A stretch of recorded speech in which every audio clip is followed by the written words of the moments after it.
Welcome back, everybody, to the Word Around the Ring podcast. I am very excited to bring you today's Bad Blood review. A lot to talk about here, but before we get into it, I'd like to reintroduce myself as Big Rob, and I'll let my tag partner introduce himself.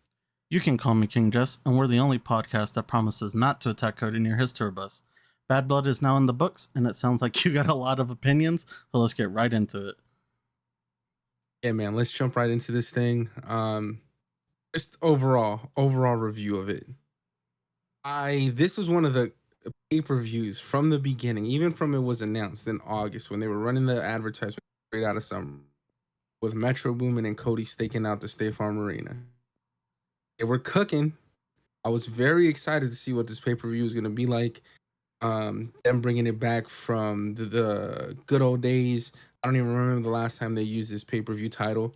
I probably wasn't even fucking born, but I was very excited to see what they were gonna hit us with when the time came. The card on paper, heading into it, it looked okay. CM Punk versus Drew McIntyre, Hell in a Cell, phenomenal.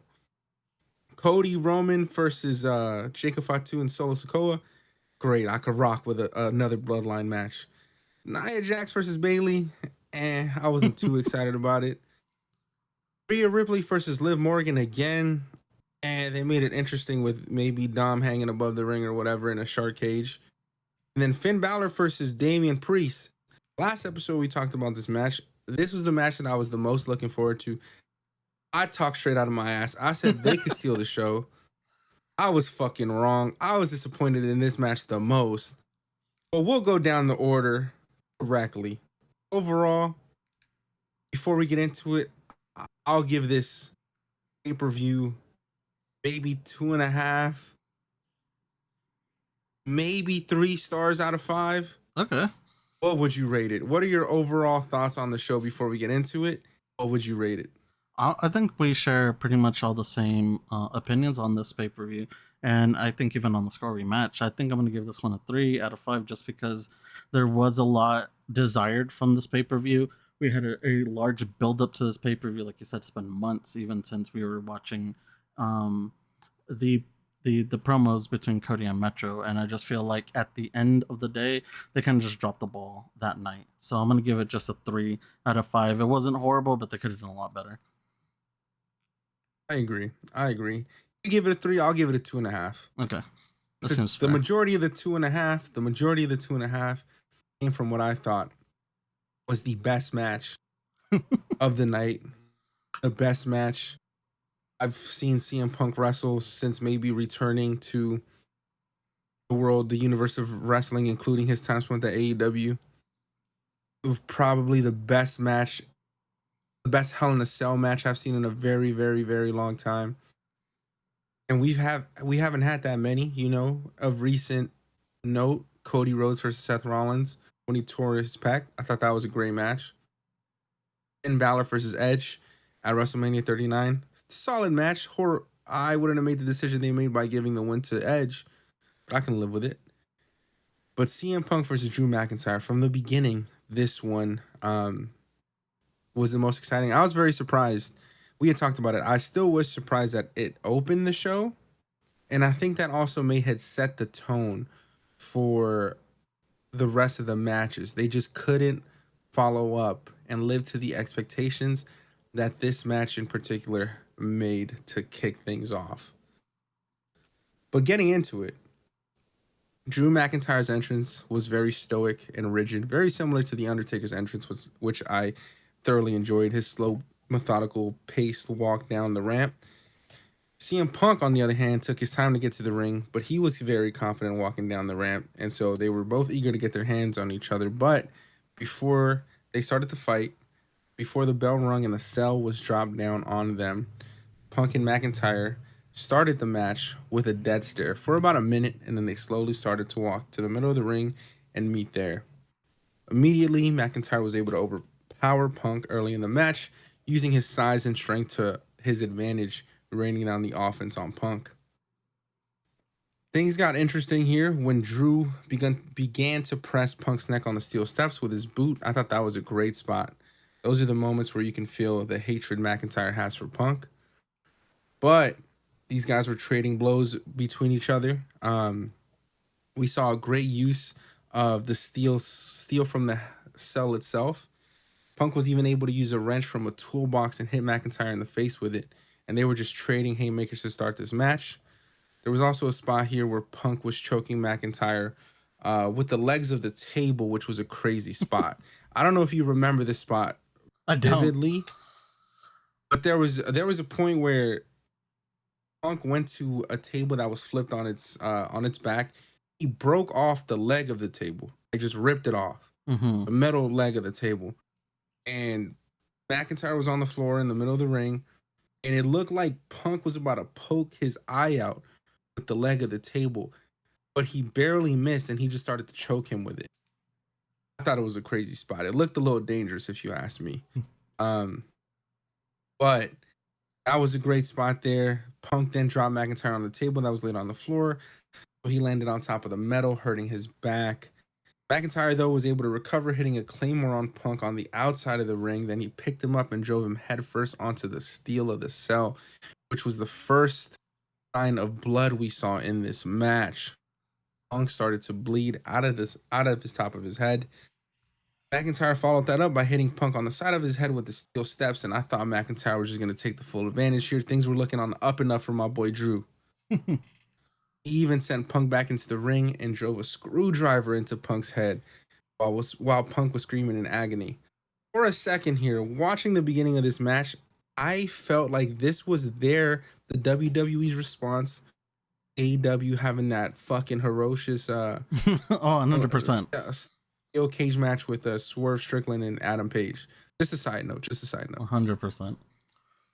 But moving forward, even though McIntyre had the momentum, Punk was able to turn that on him after a few reversals, hit McIntyre with an elbow to the head from the top rope.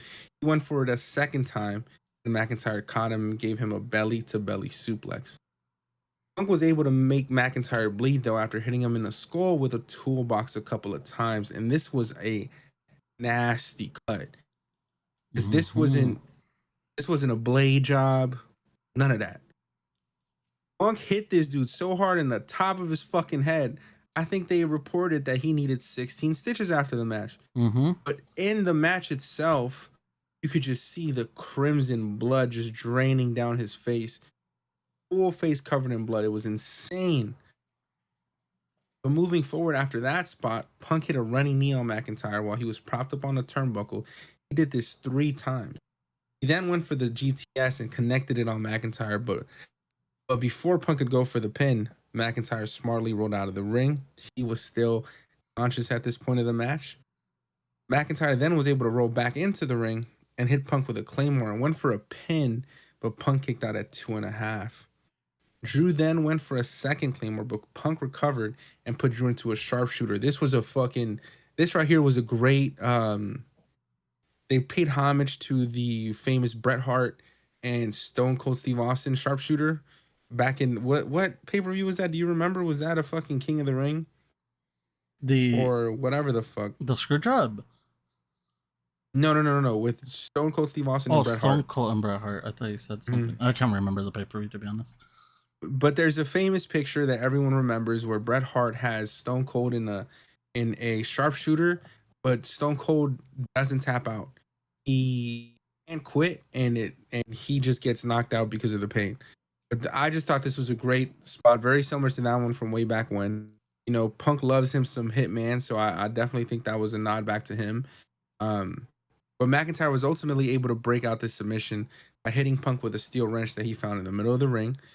Both men then recovered and met standing up after a minute or two, and they started to trade boxing punches for a few seconds before transitioning into some chops. McIntyre was able to hit my favorite spot of the match with a suplex from the outside of the ring onto the table that was propped up between the ring and the cell. That was a nasty looking spot. I love that spot. That was great. McIntyre then started to show some wear and tear on his back. He was trying to place the steel steps in the middle of the ring, but he couldn't find the strength. And that gave Punk enough time to hit and recover and hit McIntyre with a go to sleep again. But still, McIntyre kicked out at 2. McIntyre then hit a white noise on Punk on top of the steel steps. But miraculously, Punk was still out here fighting. He kicked out at 2 after a pin, and this is when I was getting a little nervous. That what the fuck is going on? Who's gonna win? How are they gonna end this? McIntyre went for one last move, but Punk countered and put him into an Anaconda Vice lock and beat him with a steel wrench. But the final moment, Punk had a wrench in his hand and was about to whack Drew in the head. McIntyre hit him with a forearm to the nuts. That was a check shot back for what CM Punk did to him against his match at Clash at the Castle versus Damian Priest. When CM Punk kicked him in the nuts. So I love that drawback there. You got to get that shot back. Now, I'm glad that he did. But Drew went back outside of the ring and grabbed a black bag. See, this was this motherfucker's problem. He just didn't know when to stop. You want to go grab a black bag. He opened the bag up. The bag was full of the fucking beads from CM Punk's bracelet, and you could just tell they weren't the same beads. So this was unnecessary.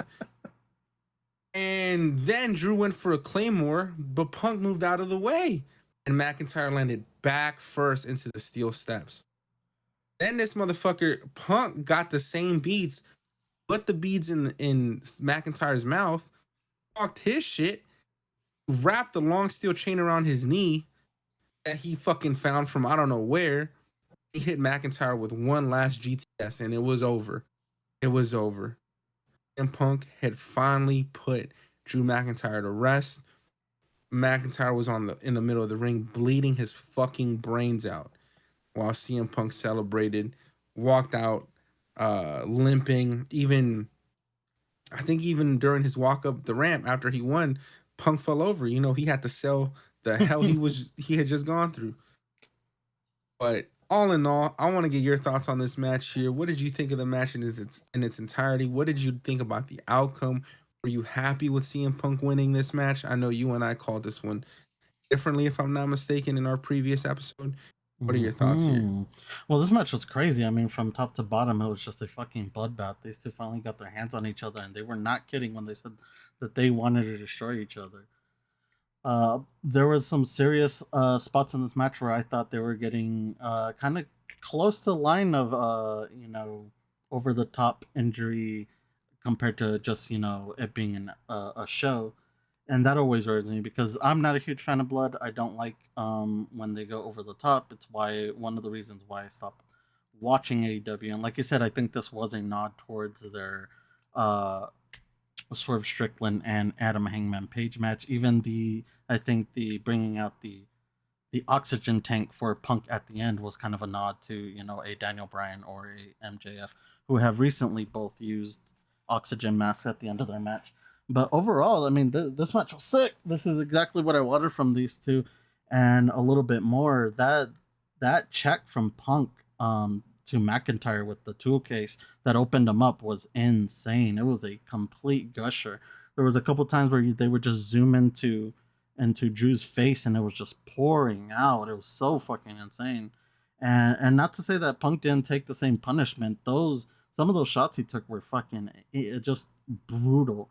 The white noise on the steps, I have no idea how he got up from that because that shit hurt my back. Not only that, but even McIntyre going for his finishing move, what's his finishing move? I forgot the name. The Claymore? The Claymore, and hitting his lower half on the steel step on like the side of it. Fuck, dude, if someone with back problems, that shit hurt me. I was feeling that one. So this match, definitely match of the night. I think these boys went out there and knocked it out. I'm honestly surprised none of them tried to even get out of the cage or even get on top of it, which was something that me and my buddy Mark were talking about. He was hoping that they would get on top, but they did not. I didn't think so, just because CM Punk's a little old for that. I think maybe McIntyre might have gotten up there, but I don't think Punk is down for that anymore. Especially after seeing him talk on Raw today, I feel like he's going to be taking a little bit of a step back because I feel like that match was just a little too much for him. But all in all, it's going to be my match of the night just because overall it was one hell of a way to start the show, and I completely got all the enjoyment that I needed from this. I thought CM Punk and Drew McIntyre did a phenomenal job of trying to murder each other without actually murdering each other.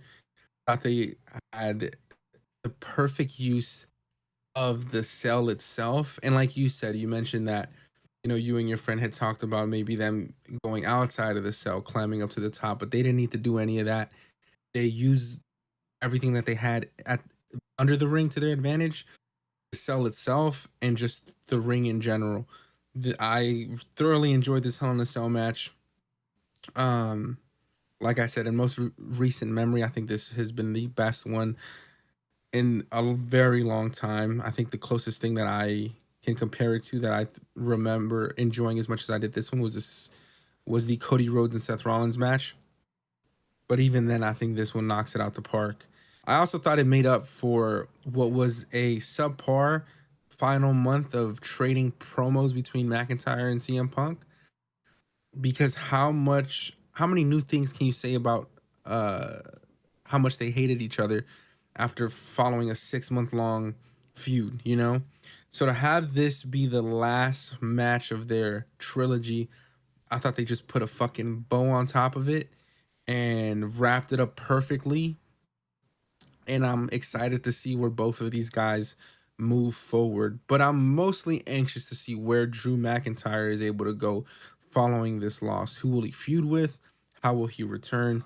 I assume that he'll be taking a step off of TV just for a bit to recover from that nasty ass head injury he just took and all those stitches that needed to be placed in his skull. And then in regards to CM Punk, you mentioned that on tonight's episode of Monday Night Raw, he made it seem like he was going to be taking a step back.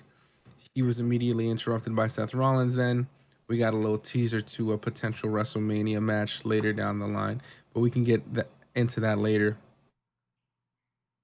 And following what I thought was a great opening match between CM Punk and Drew McIntyre, we get Nia Jax, WWE Women's Champion, versus Bayley. Before we got into this one, I think on our last episode, we both had agreed that Nia was gonna win, but Tiffany Stratton was going to come out and cash in her Money in the Bank contract and take the title from them. We almost had it. We almost called it. Very unfortunately, that is not what happened. This match here, I was a bit nervous for, just because I'm not the biggest Nia fan. I will say that ever since she's returned to WWE, I think about a year and a half ago, 2 years ago, ever since she's made her return, she's done a great job of not injuring people anymore, of cleaning up her matches, and you can clearly see she's put in some effort and some work into bettering her in-ring ability, and I think that has shown a ton. She had a great match against Rhea Ripley at Elimination Chamber last year. I would argue it was probably because of Rhea Ripley. She's had a solid match against Michin not that long ago in a street fight, with the spot of Michin being placed in the trash can while Nia hits the Annihilator and squishes the trash can on top of Michin's skull. That was also well done by Michin, in my opinion. So Nia has been she's been on the winning side of these matches where the other women's wrestler have really aided her ability and helped her hide what she lacks in in-ring talent, in my opinion. Don't get me wrong, she's a beast of a woman. And I think it works for the wrestler and wrestling feel. But like as bigger as she is than the fucking talent, like why am I seeing Nia try to hit Hurricane Ranas on Bayley during this match? Yo, that shit like, was why, sick. why What are you talking about? That shit was crazy. No, it was not. No, it was not. No, it was not. It was fucking horribly done. It didn't hit the Hurricane Rana. That shit was so it was weird. not sick. It was the dumbest shit you could have Nia do. What the fuck need to hit a Hurricane Rana on Bayley for? Like literally just beat her ass. You could literally fucking just maul Bayley. You're twice her size. This match was just a mess all around, in my opinion. There was a lot of times where maybe this is the production team's fault, maybe this is the camera crew's fault, or maybe this is just Bayley's fucking fault. but there was many times Bailey was calling out the next move for Nia. Like I saw it like 3 or 4 times, and I was getting frustrated as just a fan. Like I can let it go once or twice. You know, it happens. Everyone calls it out. Everyone does it. We understand that. Yes, all these matches are, they have their outcome already set before they meet each other in the ring. You know, still don't want to see you call out a next move. You know, keep it a surprise for me. But I just didn't really appreciate that. I thought it was just a mess all around. Yeah, and I saw that dumbass Hurricane Rana, and that shit really just pissed me off for the rest of the night. But there were some great spots in this for Bailey. You know, there was a point where Bailey picked up Nia Jax, hit her with a Samoan drop, and that was the momentum that she, probably the only momentum she gained throughout this entire match, because Nia was being dominant for the most part until that Samoan drop really happened. And that's when, you know, of course, none other than Tiffany Stratton, she showed up with her Money in the Bank briefcase, but Bailey was able to prevent a cash in. Nia also took advantage of this distraction to plant Bailey with a bonsai drop for the win at the pay per view. But there was a point in this interaction when Tiffany made her appearance in the ring. She was debating internally back and forth, looking at her briefcase, looking at Nia laying down on the floor, looking at her briefcase, looking back at Nia. The crowd was chanting, "Do it, do it." Tiffany looked like she was about to pull the trigger, but out of nowhere, Nia fucking rose up like the Undertaker. And she just stared straight into Tiffany Stratton's eyes. Tiffany then hesitated and decided not to cash in her Money in the Bank, but you could see the frustration and see the mistrust growing in Nia Jax's eyes. I think this is bound to happen. I don't know if they should have done it here. My money was on it happening here. I would have lost my money. Where do you think this happens? What did you think of this Nia Jax versus Bailey match? Where do you think we finally get Tiffany Stratton to cash in? Do you think it happens soon, or are we in for another patient? Are we in for another 2 to 3 month window where we don't see a cash in from Tiffany Stratton? I don't think we're gonna wait long. I don't think it'll be like 2 or 3 months, but like you said, I feel like it should have happened here. Honestly, in my opinion, it should have happened before, and this match should have definitely just been Nia Jax versus Tiffy for the rematch. But at the end of the day, they decided to still kind of weasel Bailey into this. I'm not saying I'm not the biggest Bailey fan, but Bailey right now is just not cutting it for me. But after leaving Damage Control, she's kind of like try to carve this path for herself in the solo division, and to me it's just not working.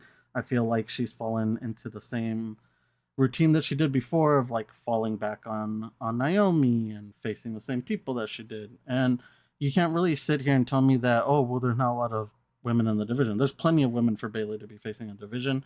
And I've said this a couple weeks ago. Tonight was not a night that I needed to see Bailey versus Nia Jax again. The only reason I did want to see this was for a potential cash in, and like you mentioned, it was attempted and it just didn't go through. I don't know what their plans are with Tiffy, or when they feel like planning on having her cash in, but I don't think it's going to be that much longer. And honestly, I feel like we're starting to see the tension between these two build to its culminating climax. I just don't know when they're going to do it, because we have Crown Jewel coming up, and we know that, well, it's not the biggest thing to showcase the ladies over there. We have in the past, and we've become more, or they've become more lenient with their rules and allowing females to go over there. But still, I don't think that's where you want Tiffy to win. I don't think you want her dressed in the garbs that they want her dressed in to wrestle, winning that belt. I think you wait till we get back home. So maybe we do have maybe about like a month left in this rivalry, so that they could pop it at the next pay-per-view, at least here back in the States. Yeah, I On the agree match, with your comments. on the match, Sorry, go ahead. I just want to say on the match, in general though, it was kind of a mid match. It just, like I said, it was all in anticipation for the cash in, and that didn't happen. Nia Jax was completely dominant in this match. I've been trying to think of like the offensive positions that you mentioned Bailey in, but I can't really think of any. I feel like she just got her ass handed to her the whole time. and then having her get stomped out at the end was pretty vicious. So, but yeah, I feel like we're just going to be waiting on this cash in for at least maybe another month, but I don't think it goes past that. Yeah, I hope to see Tiffany Stratton cash this shit in soon. There was a point in this match as well where the Atlanta crowd just started to chant, "We want Tiffany, Tiffy," and that was before Tiffany had fucking made her appearance. And I think that just goes to show like where we're at with Nia Jax as a champion. Very unfortunate for her. Some people, I'm a big believer in. Some people just don't need a title. Um, I like I Naya. just I like you said, when she came back, I feel like she's established herself. I feel like she had something to yeah, prove, and I feel like she's doing that. I just feel like they're maybe sticking her again in the wrong situations, because again they're falling into the same routine of having Bailey face Nia, Bailey, lean on Naomi. Who knows? Maybe in like a month we'll see her lean back on the damage control girls. But it's the same story with these girls, and I feel like there's enough talent in there that you don't need to be doing this. And I feel like if Nia was given a chance to show that she could be a fighting champion against some of these girls, I feel like it would have been a lot better than to just stick her in another rivalry against Bailey. that's a fair point. But I mean, that's a fair point. I think I do agree. I think Tiffany and Nia would have cooked. I think that would have been a way better match than Bailey versus Nia Jax. We saw this already. We didn't need to see it again. The crowd just was waiting for fucking Tiffany to appear, and they were hoping for a cash in. Unfortunately, that didn't happen. But I hate to be on a dead horse. I'm looking forward to see. I'm looking forward to seeing when Tiffany finally decides to Cash in. cash in her Money in the Bank contract. Crown Jewel is coming up. I wonder if Nia Jax will have an opponent for then. Oh well, I'm dumb. They are gonna. She's gonna have a fucking match.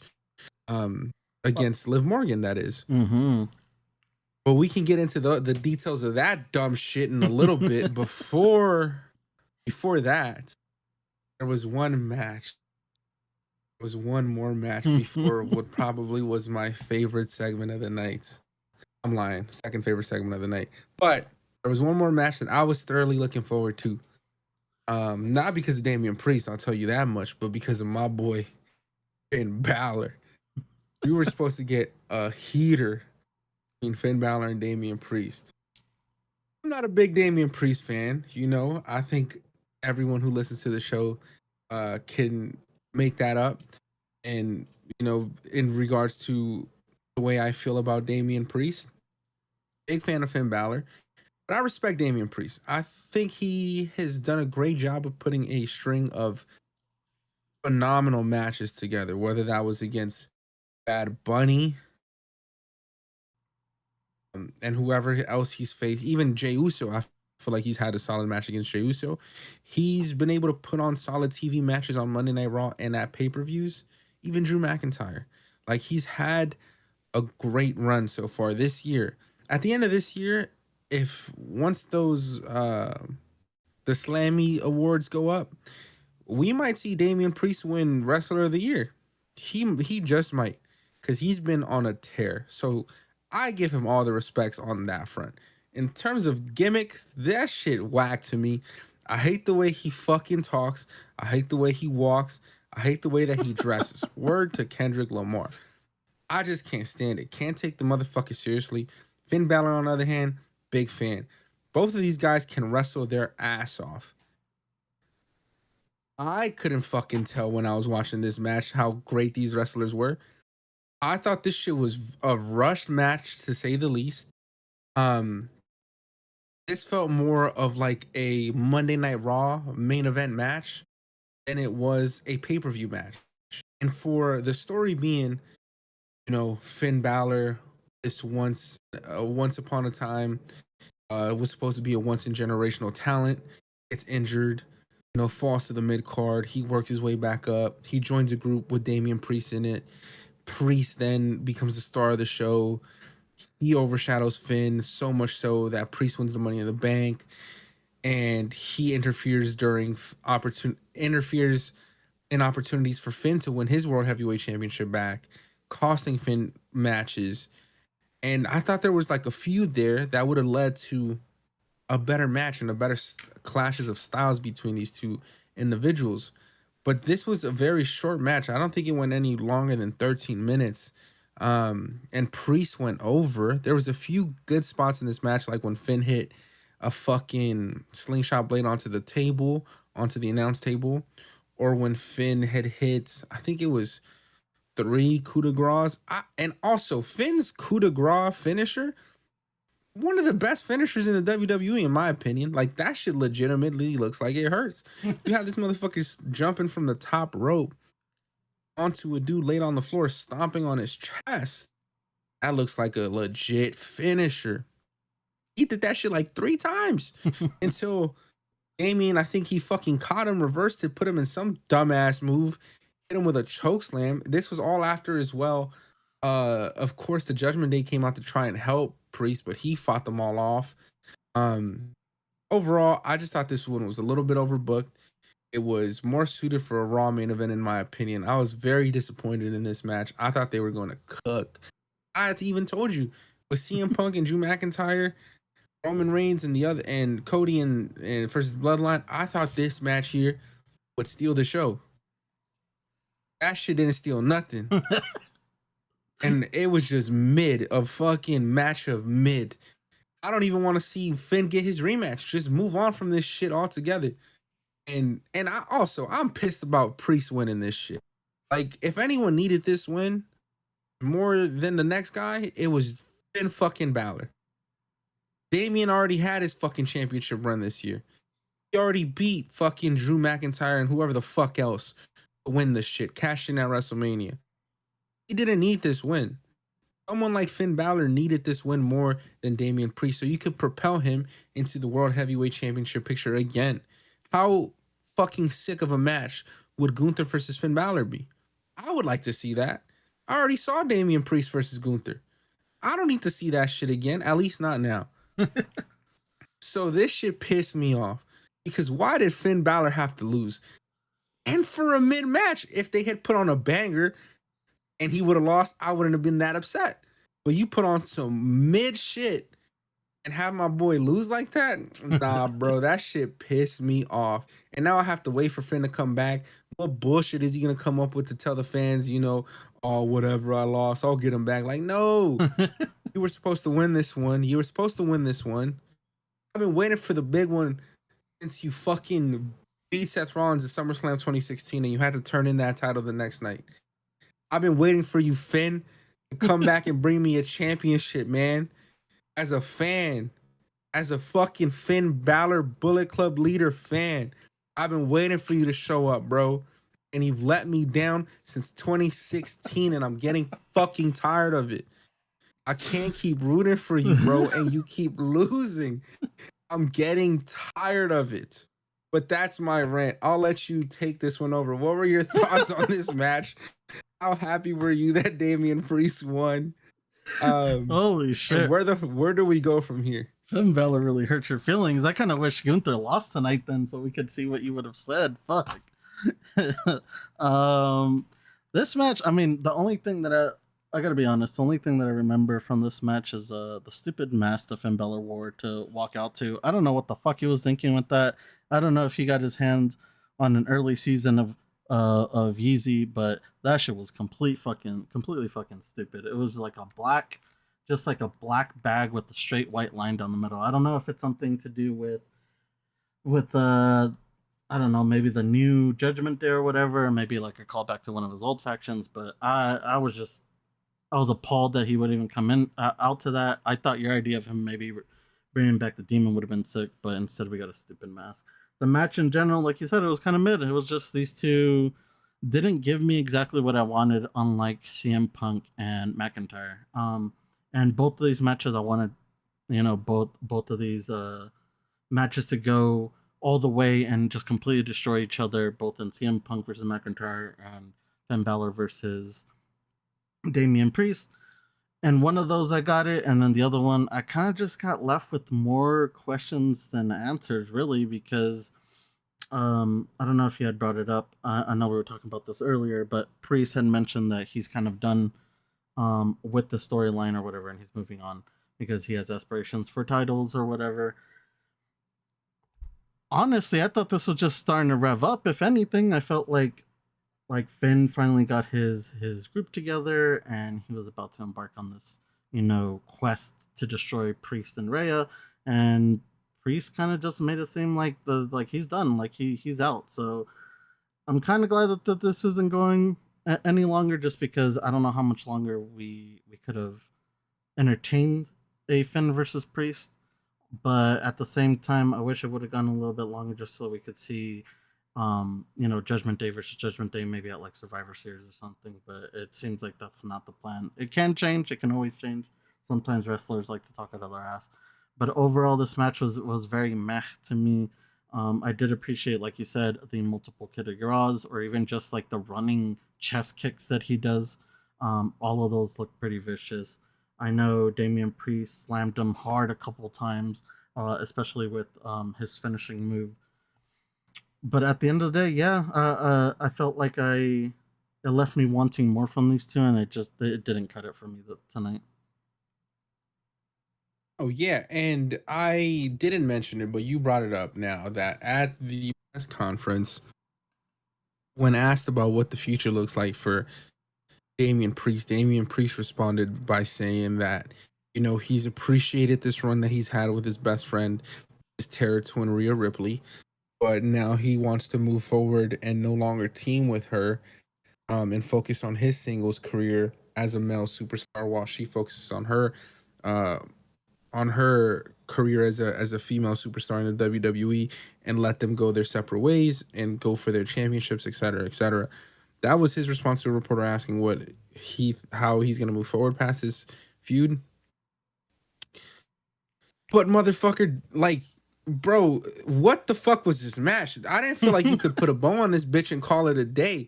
Like, there needs not even because like there needs to be a match because the feud is so good, but you need to have another match because that match was so mid.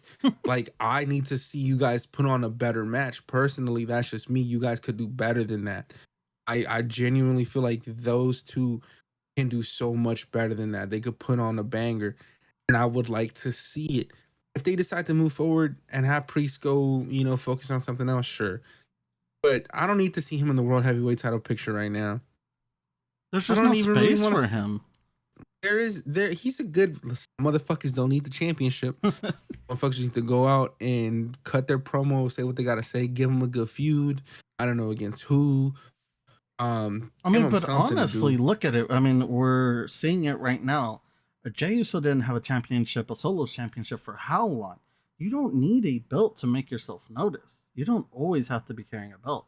Yeah, Jay's carrying a belt now because it's his time. It's long overdue, but he made himself well known and he made himself very popular with not having a belt at all. So you don't need a belt to define you.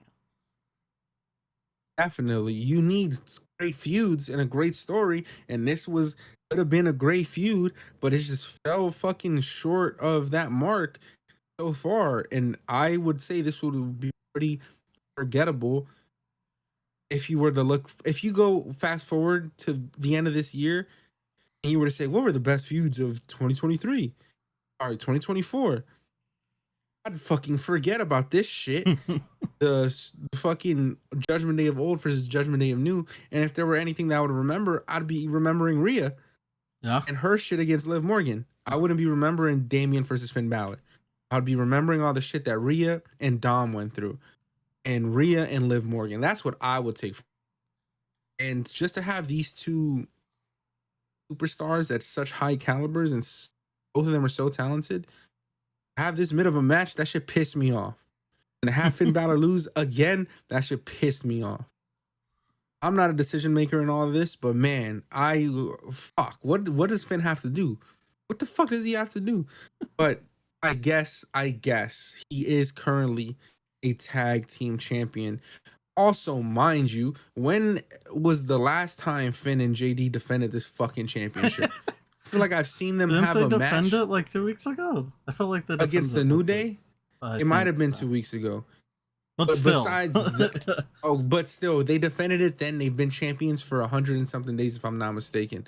Like, What the fuck are we doing? If Finn lost against Damian Priest so they can progress their story with their tag titles, then maybe I'll be okay with it. We'll have to wait and see. But what the fuck are we doing with Finn, bro? Like genuinely, what are we doing?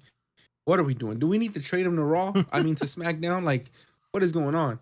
I It just whatever. he does What's deserve better though. He does deserve better. He's one of those guys that just, I mean, sure, he's been in the title contention in the past couple of years or whatever, but he's another one of those people that doesn't really need a belt to make himself known. He's that good, and for them to put this mid of a match is just, it's like you said, it's unacceptable. acceptable? But how sick would a Finn Balor versus Gunther match be? Would you not want to see that? I'd want to. That'd be sick. I'd want to see that I'd just rock. because we have seen that, like, well, we've seen that in like indie matches back in the day when they were in the UK.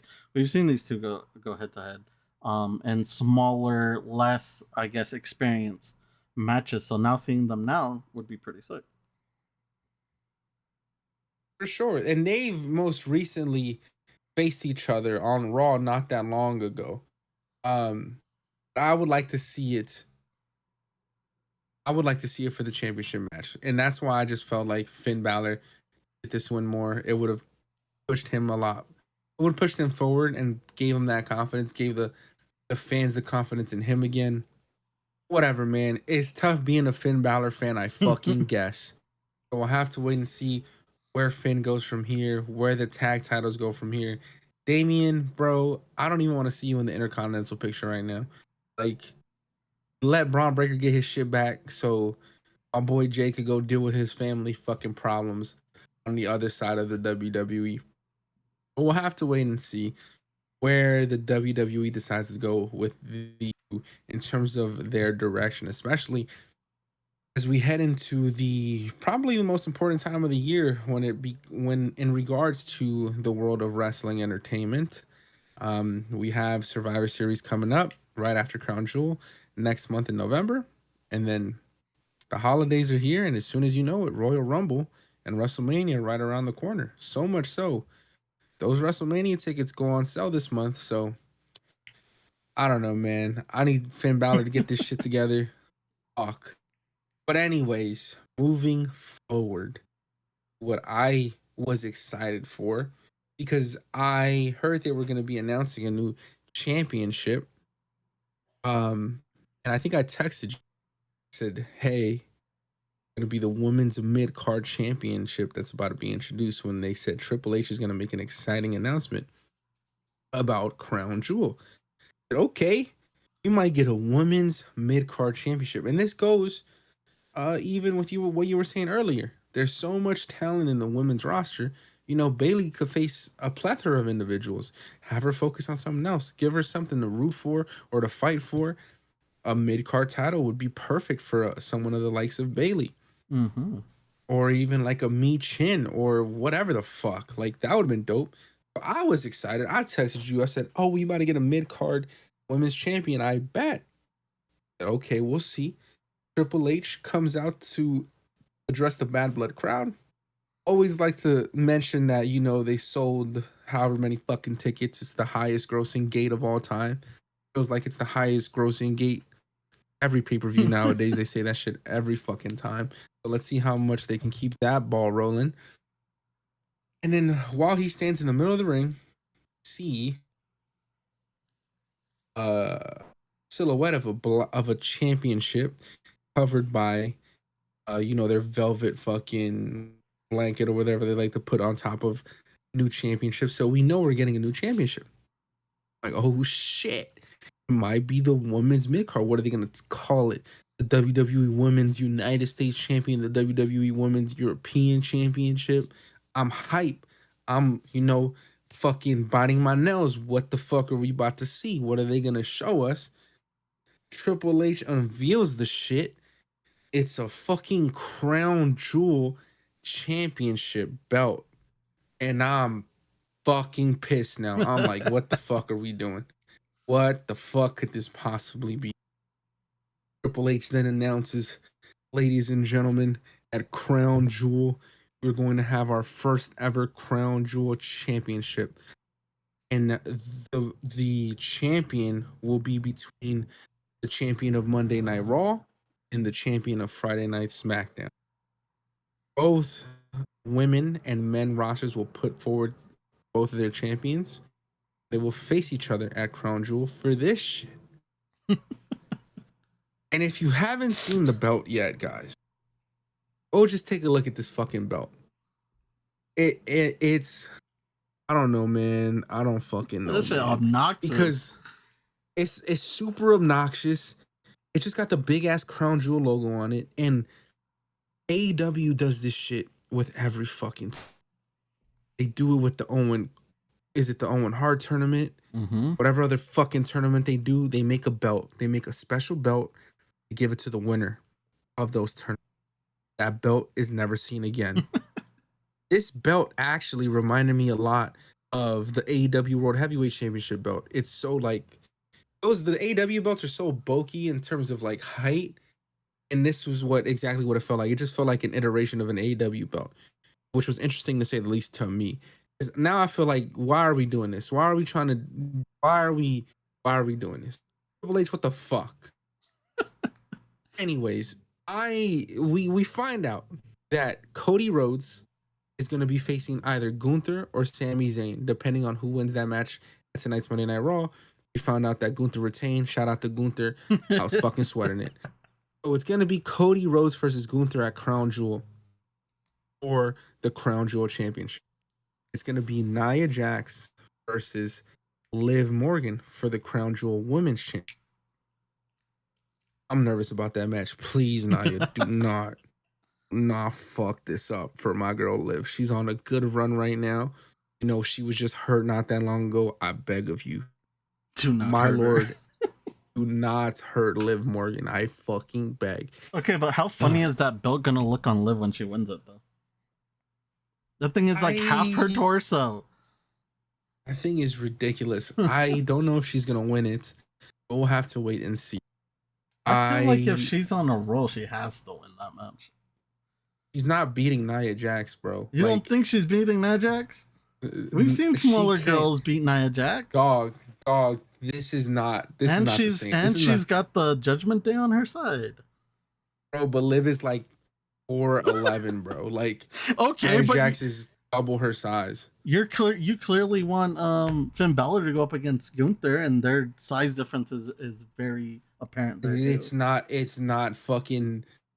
Bro, you're gonna piss me off. Do you want to see some photos, motherfucker? It's not Liv Morgan versus Nia Jax size difference. Like, that's ridiculous. Okay, like, but that's egregious. What they lack in size, or what she lacks in size, they make up for the fucking ring talent that they both share. I mean, we're not gonna sit here and say that they're fucking 10 out of 10 wrestlers. Who? Liv and Liv and Nia. But that's my point exactly, though. But Liv has made strides as of recently too. But they both Shout out to Liv. They both have. Yes. But their differences size is so egregious that I don't think it's gonna bode well for a match between them two. Like, look at the difference in size between Bayley and Nia Jax, and look how fucking mid of a match they put on. It's only gonna be worse for Liv Morgan and a Nia Jax. Bayley fucking picked up Nia, did a Samoan drop. He picked up Nia and did a fucking power bomb from the top rope. Bro, Liv Morgan can't lift that woman's finger. Like, what the fuck are we gonna do? You don't know that. What if she surprises us? We're gonna have to wait and see. I'm just glad that Raquel Rodriguez returned, because you better play some sort of fucking role in that match, because that shit makes no sense to me. But anyways, we'll talk about that return in a little bit. Back to this segment with Triple H and the Crown Jewel Championship. Now we know that Cody Rhodes and Gunther are going to be facing each other. That's going to be interesting. When Triple H made the announcement, Gunther immediately showed up to Atlanta. His music started playing. I was hyped when I saw my boy Gunther. I said, oh shit, my dog is in town. He shows up. He's smiling already. That evil ass smirk Gunther has. He's smiling down. And At that point, the WWE had already announced who was ringside, who was at Bad Blood in Atlanta, Georgia, and who else, none other than Mr. Bill Goldberg, was in the crowd, right by his family, his wife, and his son, who now plays college football at Colorado with that boy Primetime Sanders. But anyway, back to the point. Gunther shows up, he grabs a mic, and he immediately tells Triple H, I'm going to win this fucking belt the same way I won the crown at King of the Ring. You know, I'm going to go on, I'm going to whip Cody Rhodes' ass. It's going to be easy money. But then the ring general saw Goldberg, who was at ringside, and he proceeded to attack Goldberg. He told Goldberg, listen, brother, I know that shit I said about you the other day when Bret Hart was here, and I told Bret Hart that you were one of my favorite wrestlers. That was all bullshit. He tells Goldberg he's a one-trick pony. Gunther also told Goldberg, he told Goldberg's son, Gage, that he hopes Goldberg was a better father than he was a professional wrestler. And the crowd fucking lost it. They started laughing. They were having a blast. But you could see that comment, that a fire in Goldberg, because Goldberg got up immediately. The crowd started to chant Goldberg, Goldberg, and I was like, yo, Atlanta, shut the fuck up, please. No one wants to see this shit. But Goldberg then hops the barricade, but you had 100 officials hold him back. But nobody's fucking surprise, Sami Zayn then comes out from behind and attacks Gunther. Gunther fled. Goldberg starts to celebrate with the Atlanta crowd. And then the camera hands to Goldberg. They zoom in on brother's face, and you can hear him and read his lips say, "You're next, boy," talking to Gunther, teasing that Gunther was in his sights. Brother, when I tell you that my heart rate fucking dropped, because don't nobody want to see this. I want to see it. Nobody want. Oh my god, nobody wants to see Goldberg wrestle Gunther. I don't want to see Gunther get anywhere near this fucking old hag. I don't want to see any more spears from Goldberg. I don't even want to hear his fucking entrance music, man. It's over. Why Your not, career dude? is over. How did you feel about Gunther interrupting Triple H, attacking Goldberg and Goldberg's family? And what are your thoughts on this whole crown jewel situation, championship shit? I mean, I don't know how to feel about it. How do you feel about it? The crown jewel situation to me is kind of dumb. Like you said, I don't think we need this. These belts, they get presented. They're really just for that sweet Saudi money, and then you'll never see them again. Point in case, I think it was Braun Strowman won an inaugural belt during these things, a nasty green one, and then we never saw that belt again. So I clearly think that this will happen with these belts as well. Whoever wins during the night will take these belts, and then we will probably see them like once on their respective shows, and then we'll never see them again. So just taking time. I feel like this was just taking time from the show. Not that the show was lacking of time. I feel like there was plenty of time to have the segment because there wasn't really any matches on this pay per view. But at the end of the day, like, why do I care? This belt, like you said, and like I already said too, we're never gonna see this shit again. So I'm excited for the matches, like Cody versus Gunther or Nia versus Liv. If that's how that one's gonna go down, we still have a little bit of way. So who knows if they'll take the belt off of Liv before then? I would hope not. Like you said, she is on a roll, and I want to see her continue on that roll. On Gunther coming out, I feel like that's what saved the segment because this was just a segment to kind of like you said, like hype up the pay-per-view for Crown Jewel. I don't see this as like a huge pay-per-view within the lineup of pay-per-views, so I feel like that's what they were going for, is just drumming up the hype for this, because at least when I was watching, these weren't canon. I know you said that recently the events that happen in these pay-per-views actually are canon, so I'll be excited to see where we go from here, even though I don't know if we're really going to have any storylines to go from here, because we have champion versus champion on both brands. So we'll have to see what the other matches stack up to. But yeah, Gunther definitely stole the show here. He came out, he insulted Goldberg. Goldberg got a little heated and walked over. But this is definitely going to happen at some point. Sadly, I don't like you said. I don't think we need to see Goldberg come back. One of my buddies was like, another run. Hell no, we do not need Goldberg Fuck on no. another fucking run. But Fuck no. it's cool to see them in spots like these where like you could just see them for a little second and then they go away. But like I said, I think this one might lead into something. Let's hope it doesn't. But it kind of seems like they were trying to tease something with that. I agree with you, man. I agree with you because if it was anybody fucking else, like if Batista was in the crowd, we know Batista's not gonna fucking ask for a match. Yeah. But Goldberg always wants a fucking match. And he said it in interviews with like Chris Van Vliet, like, oh, I was supposed to get one final match before the Vince shit happened, but then Vince fucking left and he's not in charge anymore, so I can't really go to Triple H and be like, I still got the match that I was promised. Don't nobody give a fuck, Goldberg. Don't nobody give a fuck, bro. You had your run. You did what you had to do. You almost killed Bret Hart.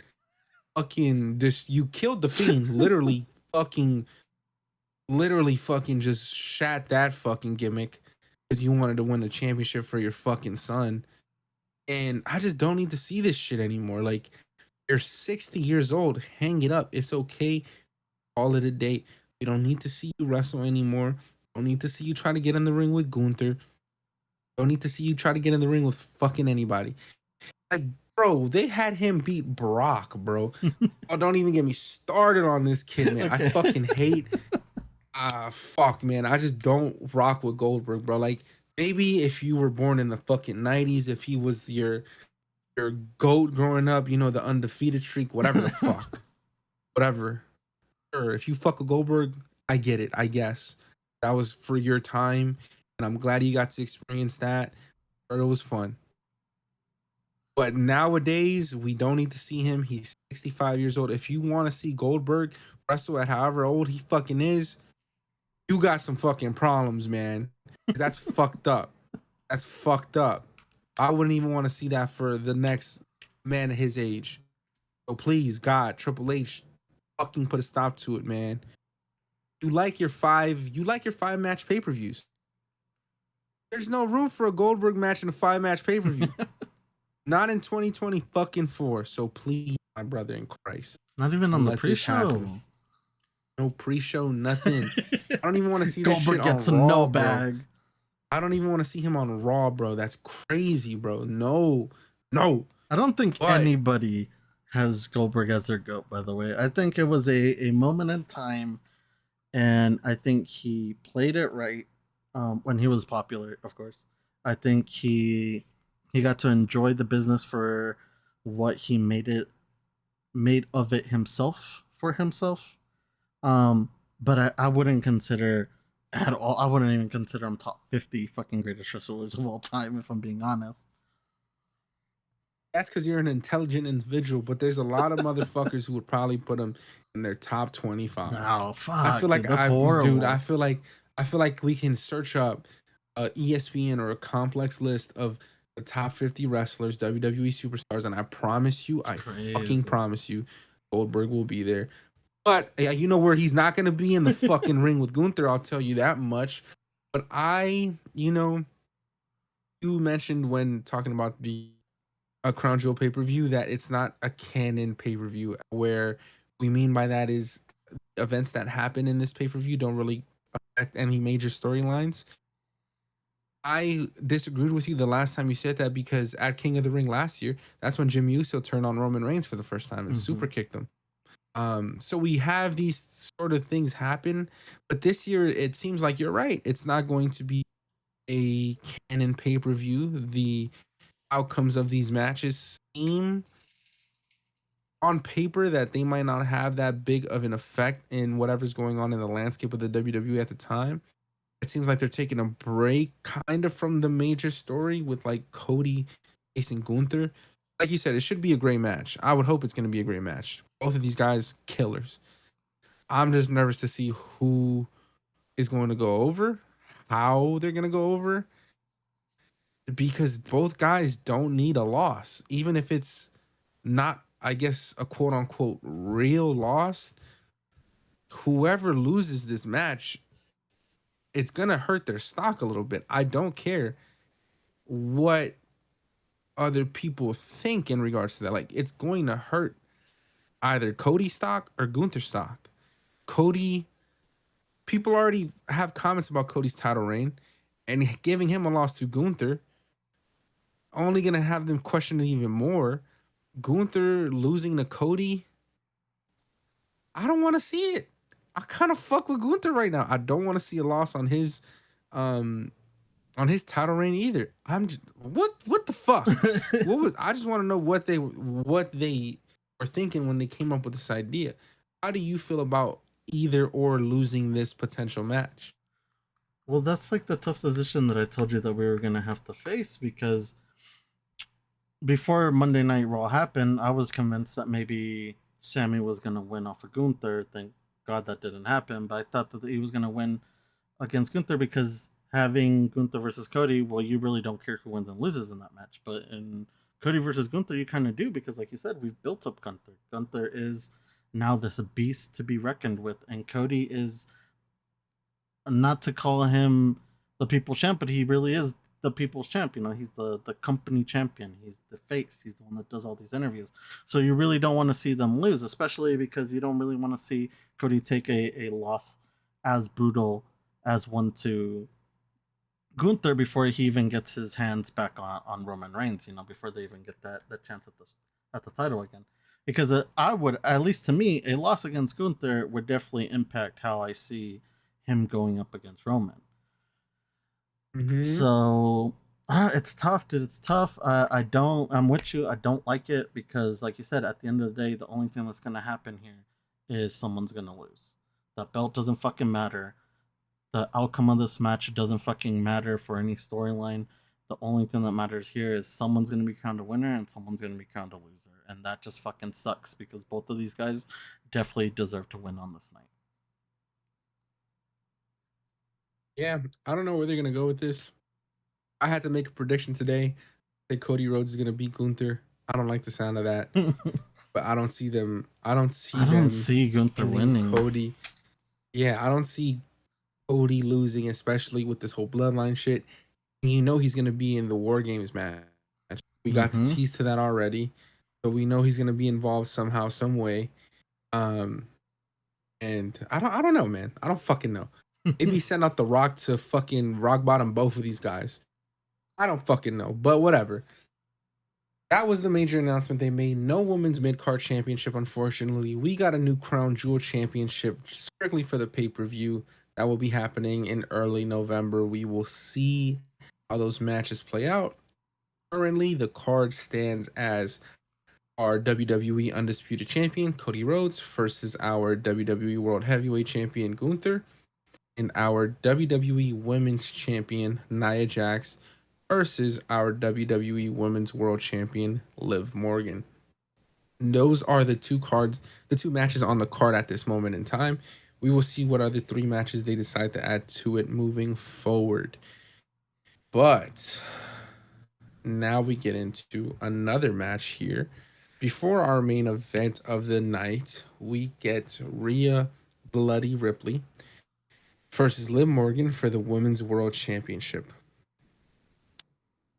This match here, another mess, in my opinion. Um, Unfortunately, I didn't have the highest of hopes for this match. We did guess correctly though. Actually, I actually guessed this shit perfectly because I said, "Watch, Raquel Rodriguez is gonna return. She's gonna help Liv Morgan win, and we're gonna walk out of the fucking Bad Blood pay per view happily ever after." Um, that's exactly what the fuck happened, but it wasn't so happily ever fucking after because some people don't know what to do when they show up after missing 7 fucking months of work. Ay, ay, ay. but the match itself, fun match between both of these women. It was a very short match in terms of what was happening in the ring. There wasn't that many crazy of spots. I actually thought they did a pretty good job of like making it an even keel sort of match between Liv Morgan and Rhea Ripley. At SummerSlam, it was really like Rhea Ripley whipping Liv Morgan's ass for the most part, and Liv finding these little crevices of offense to fight back. Mm-hmm. But this time around, I feel like Liv Morgan really stood her ground and was able to really wrestle with Rhea Ripley throughout this one. And it was a fun one for the first 5 fucking minutes. I thought they were gonna do okay. And Liv also has a new move that they crowned this pay-per-view. They crowned it the home wrecker. I thought that was funny. They crowned it the home wrecker. I don't even know what the move is. It's almost like an inverted riptide. I don't fucking know. But if you haven't seen it, if you're listening to us and you haven't seen this move, just go in and Google Liv Morgan home wrecker move. I think it's a sick spot. She does a great job of using this move. I only really think I've ever seen her use it on Rhea Ripley, so maybe that's more of a nod to Miss Rhea Ripley than it is to Liv Morgan herself. But anyways, that's a sick move. Go check that out. But there was a point in this match here where Rhea Ripley got the advantage. Dom is hanging from the fucking steel from a shark cage, and throughout this entire match. But what was interesting to me was he wasn't hanging above the fucking match, above the ring. He was hanging above the entrance ramp, like very close to the ring, but not above the ring. So that was first note. I was a little upset about that. I said, this is false advertisement, brother. You guys said he was going to be hanging from the top of the fucking of the ring. So whatever. But I guess they had to sell there. They couldn't put Dom there, but whatever the fuck. So Dom is hanging there. There was a point where Rhea Ripley was beating Liv Morgan's ass so bad. She sends Liv outside of the ring in front of Dom, where Dom is hanging above.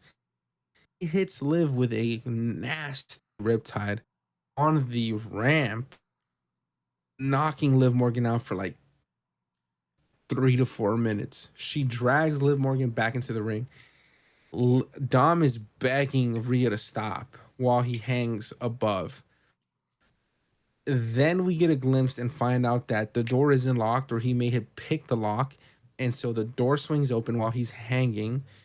Dom falls out of the steel fucking shark cage, but he was tied up with a rope to his ankle. So now he's hanging from a rope upside down. Rhea, after hitting this riptide on Liv Morgan, mind you, she hit a riptide on the fucking ramp. Liv was out for like 4 minutes after this riptide. But clearly Rhea didn't give a fuck about winning a championship on Saturday night, I fucking guess. Because even though Liv Morgan was knocked out cold, asleep, snoring, he said, I'm not going to go pin Liv Morgan. You know, the smart thing to do after knocking her out and getting a 3-second pin, before I do all that, let me go grab a fucking kendo stick. Let me go whack Dom Mysterio while he hangs here. And let me just beat him. Let me beat him with his kendo stick. Let me not pin the champion. Let me not win my championship back and then go beat Dom with the kendo stick, because he was going to still be fucking hanging there already. But so Rhea goes, gets the kendo stick, heads over to where Dom is hanging from his leg, beats him for like two fucking minutes, laughing at the camera. I'm over here just confused as to why you wouldn't pin Liv first and then go beat him with a kendo stick. You would have got... then you really would have been happy. It really would have been a piñata celebration. But anyways, while she beats this woman with beats Dom with a kendo stick, guess who makes the triumphant return to WWE television? Raquel Rodriguez. And oh brother, did this Atlanta crowd not give a singular fuck? Same, it was though. actually the saddest thing in the world. It was so hard to watch. Like, watching this shit live, I felt so bad for Raquel Rodriguez. My God, this woman, like, I'm not even trying to be an asshole, bro. Like, no pop. None. Nobody give a fuck. This shit was worse than, like, fucking Karrion Kross. It was shit. dead. It was dead silent, bro. She comes out from the crowd, I guess, wearing all black. I think she had a hoodie on. She starts beating on Rhea. Cole's like, oh shit, who is this? Who is attacking Rhea Ripley? She takes off the hoodie. You see Raquel Rodriguez. She got on I don't even know what the fuck she was wearing, but it was a very crazy shirt to wear. It's like if you're gonna be punching somebody wearing a very short shirt like she did, I just thought it could have been a disaster. But she returns, she beats up Rhea Ripley back into the ring, but not before the referee rang the bell for disqualification. The referee rang the fucking bell for the disqualification while Raquel was beating on Rhea. So we hear the ding, ding, ding, ding. Raquel sends Rhea back into the fucking match where Liv Morgan is, into the ring where Liv Morgan is, and she continues to beat on Rhea while Liv is still half asleep from the fucking riptide she took 10 minutes ago. Raquel, what the fuck? She goes and she grabs Liv Morgan. She places Liv Morgan on top of Rhea Ripley as if she's trying to get Liv Morgan the pin.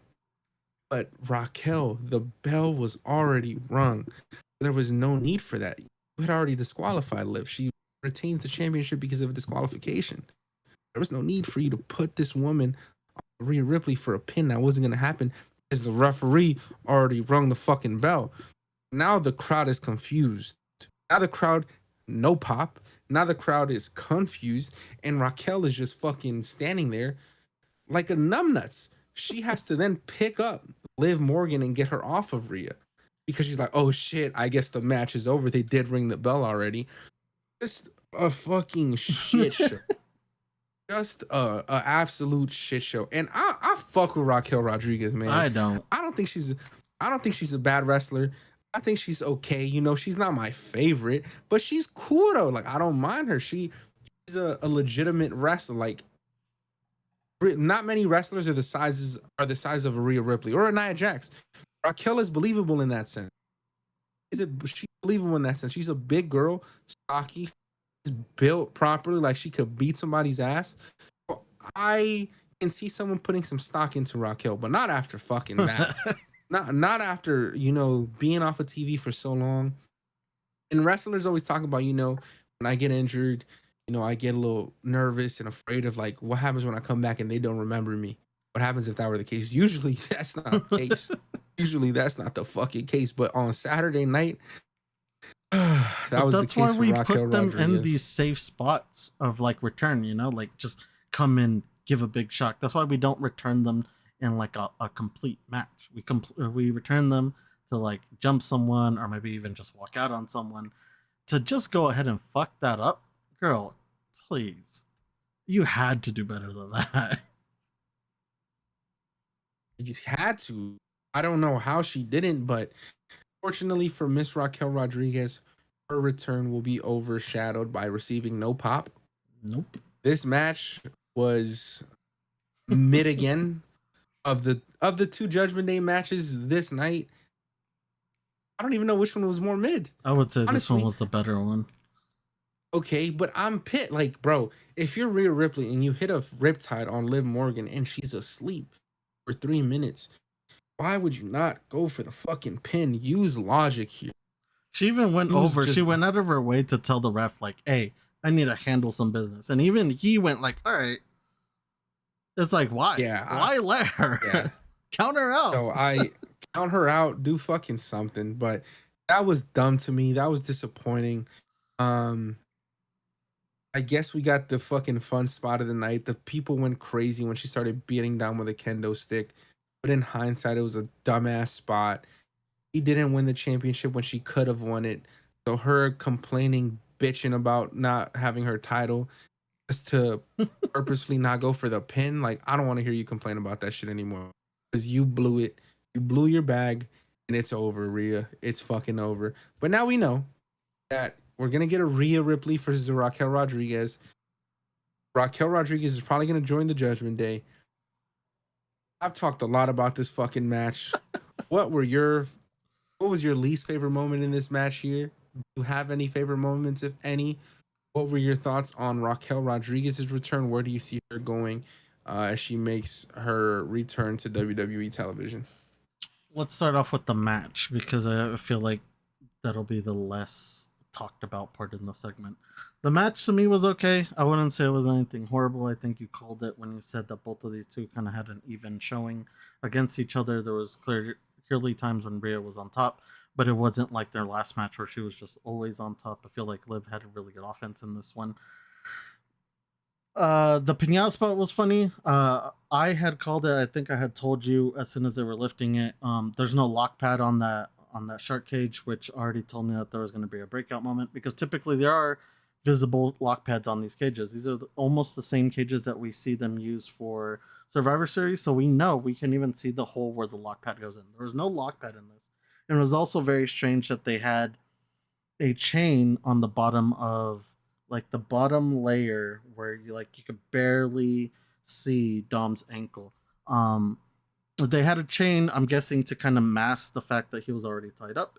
And for that reason, also, he didn't stand up a single time inside that cage, which people normally do. And it led to him falling out, getting busted like pinata.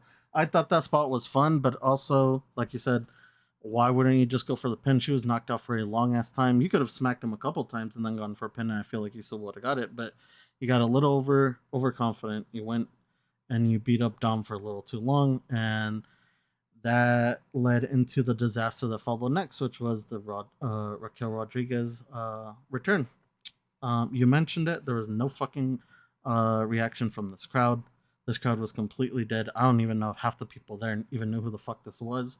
I'm not a huge Raquel fan. I'm not going to sit here and completely shit on her like I would other wrestlers because, like you said, I feel like there is something there.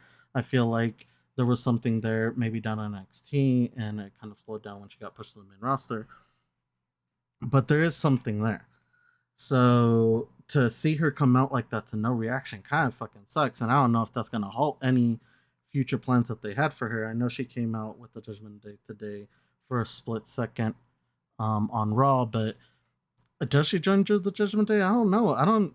After that showing, I don't even know if I was Finn, would I even want her in the Judgment Day after that shit? You botched the easiest spot of the night. How? So to be fair, like I said, this match wasn't bad. I just feel like the ending was what sucked, and the complete botch and reveal of Raquel Rodriguez. I don't even think they themselves want to acknowledge if she's in the Judgment Day off of that performance, just because they asked her tonight. They're like, "Are you part of the Judgment Day?" And she just got in the car and she left. So I don't know if they have a solid plan for her yet, but I guess we'll see in the weeks to come. Overall, I enjoyed this match, but the finish was too sloppy for me to care. Yeah, I don't know if they're gonna put her in the Judgment Day, like you said. They were teasing at it a little bit, but nobody answered the question. I mean, logically, I would assume that they put her in the Judgment Day. Where else would she fucking go? Or at least she'll be like Liv Morgan's henchman. I do think we're gonna get a Rhea Ripley and Raquel Rodriguez match. Is that a pay-per-view worthy match?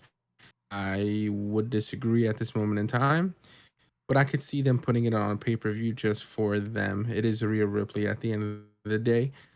Two big body women would be a fun match. Rhea Ripley always puts on a great match, except for this one. Logic was lost here. Um, but this feud is definitely not over. So I'm not excited to see how they play this out. I feel like I was more interested in the Damian Priest and Finn Balor Judgment Day aspect of this feud at this moment in time. Unfortunately, that match was also disappointing. So, all in all, I think both of these matches were disappointing to say the least. The outcome for Liv Morgan was what we both had predicted. Liv Morgan was going to win the championship based off some bullshit. You said Dom was going to throw something from the barricade to help Liv Morgan out. Sorry, from the steel cage. I said Raquel Rodriguez was going to make her return. Unfortunately, I win in that case. The Atlanta crowd, man, fucking yeah, that shit's just like to think. Look back on it. She's You gonna have can't to go even back and watch. you can't even say that like, oh well, the crowd was dead all night. No, they weren't. No, No, they weren't. They were loud. They were lively. So for her to just come out and crickets, bro, literal crickets. I feel like there was more commotion over getting Dom down than her fucking pop. This shit was atrocious, dude. This was not a good look at all. sucks. I feel bad for her. Hopefully, she can recover. But we'll have to wait and see. But let's get into the main event of the night: Hell yeah. the Bloodline 2.0 versus Roman Reigns and Cody Rhodes. Of course, Solo and Jacob Fatu had to make their entrance first to leave space for the big boys, to leave space for the main attraction. Solo Sikoa and Jacob Fatu enter the ring. They wait patiently on the outside of the ring wall, of course, none other. And I was actually surprised. I didn't think Cody was gonna get the first entrance between the two. But I guess we're starting to find out how the WWE really feels about these two guys. And I guess they really do have Roman in their number one spot. Bro. Maybe I'm being fucking delusional. And you're a huge Roman fan. I'm surprised you're not like completely on board with the shit. No, I fuck with Roman, bro, but I also fuck with Cody, and I think it's a little disrespectful to not put Cody. It really is, though. I do think it's disrespectful to not put Cody as the final entrance. He's the WWE champion. He is in his hometown. Roman just played football there. Whatever the fuck. Anyways. But Cody's entrance was sick. Cody comes out, but not before I forget what university it was, but a university's marching band was actually going to play the beginning of Cody Rhodes' theme song before he walks out. So they do that. He had everyone out in a uniform. It looked pretty dope.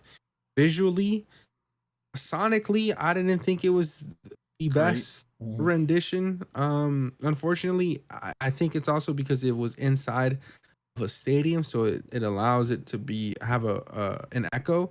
That may have played a role in it. Whatever.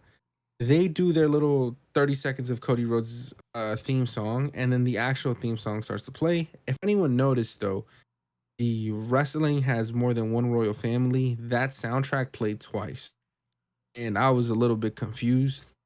Not that big of a deal, but it played twice, and also at the beginning of the song, I felt like the marching band didn't know if they were going to continue to play the song or if they should just shut up. There was moments where hear some of the marching band actually play whatever instruments they were playing while the song was playing, and it just like didn't sound the best. That sucked.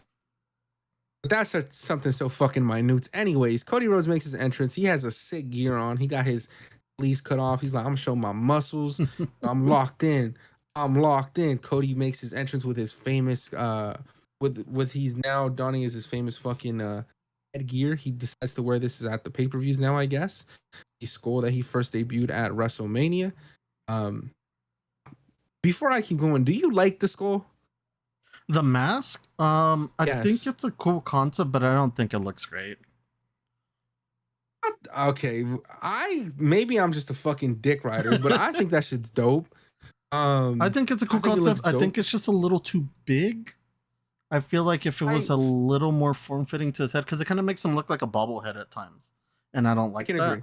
But like it is sick. It's a sick ass concept. It's just I feel like they would make a one that's more form-fitting.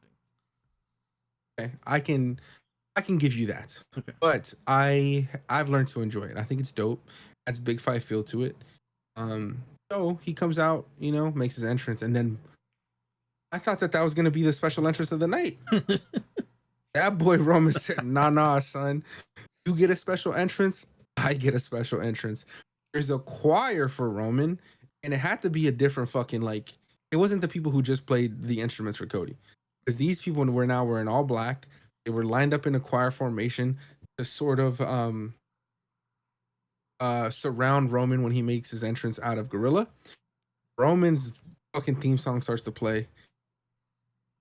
Again, another question for you. Are you a fan of this new iteration of the OTC Roman Reigns entrance music, or do you like the original one that they had like at his WrestleMania 39 entrance more? I love this one just because it, especially in this scenario, there was points when they were using that 8K camera that looked just gorgeous. And with that like harmonizing choir behind it that this new theme has, like it just seemed kind of sick. It kind of seemed like not to cheaply use the same name, but it kind of seemed like the final boss arrived, and I felt like that was cool. So I really do like this entrance. It is a very completely different take to his song compared to what I was used to back when Roman was like the big dog when I was still around. But I really do like this one. This one was sick, and like I said, it gives it that final boss cinematic feel sometimes when they use those 8K cameras. Yeah, no, I agree. The AK Kramas are a fucking fantastic ad to their production. I do love their camera work, man. They just make everyone feel like a fucking superhero. But Roman, that motherfucker looked different in this camera. Yeah. No And shirt. He came out nah, shirtless. He he normally comes out with the shirt. He came out fucking shirtless. He was fucking ready.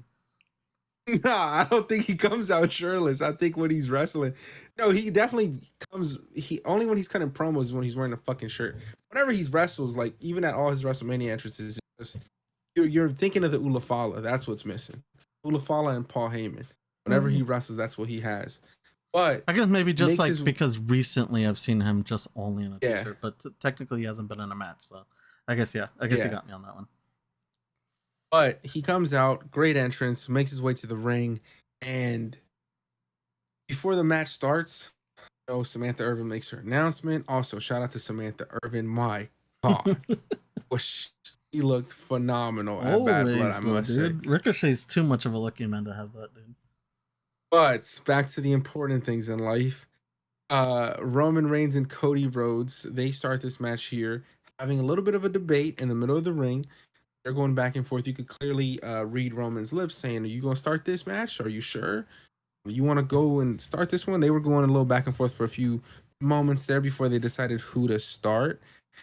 Jacob, Fatu, and Cody were going to start here, and it actually started off pretty fucking hot.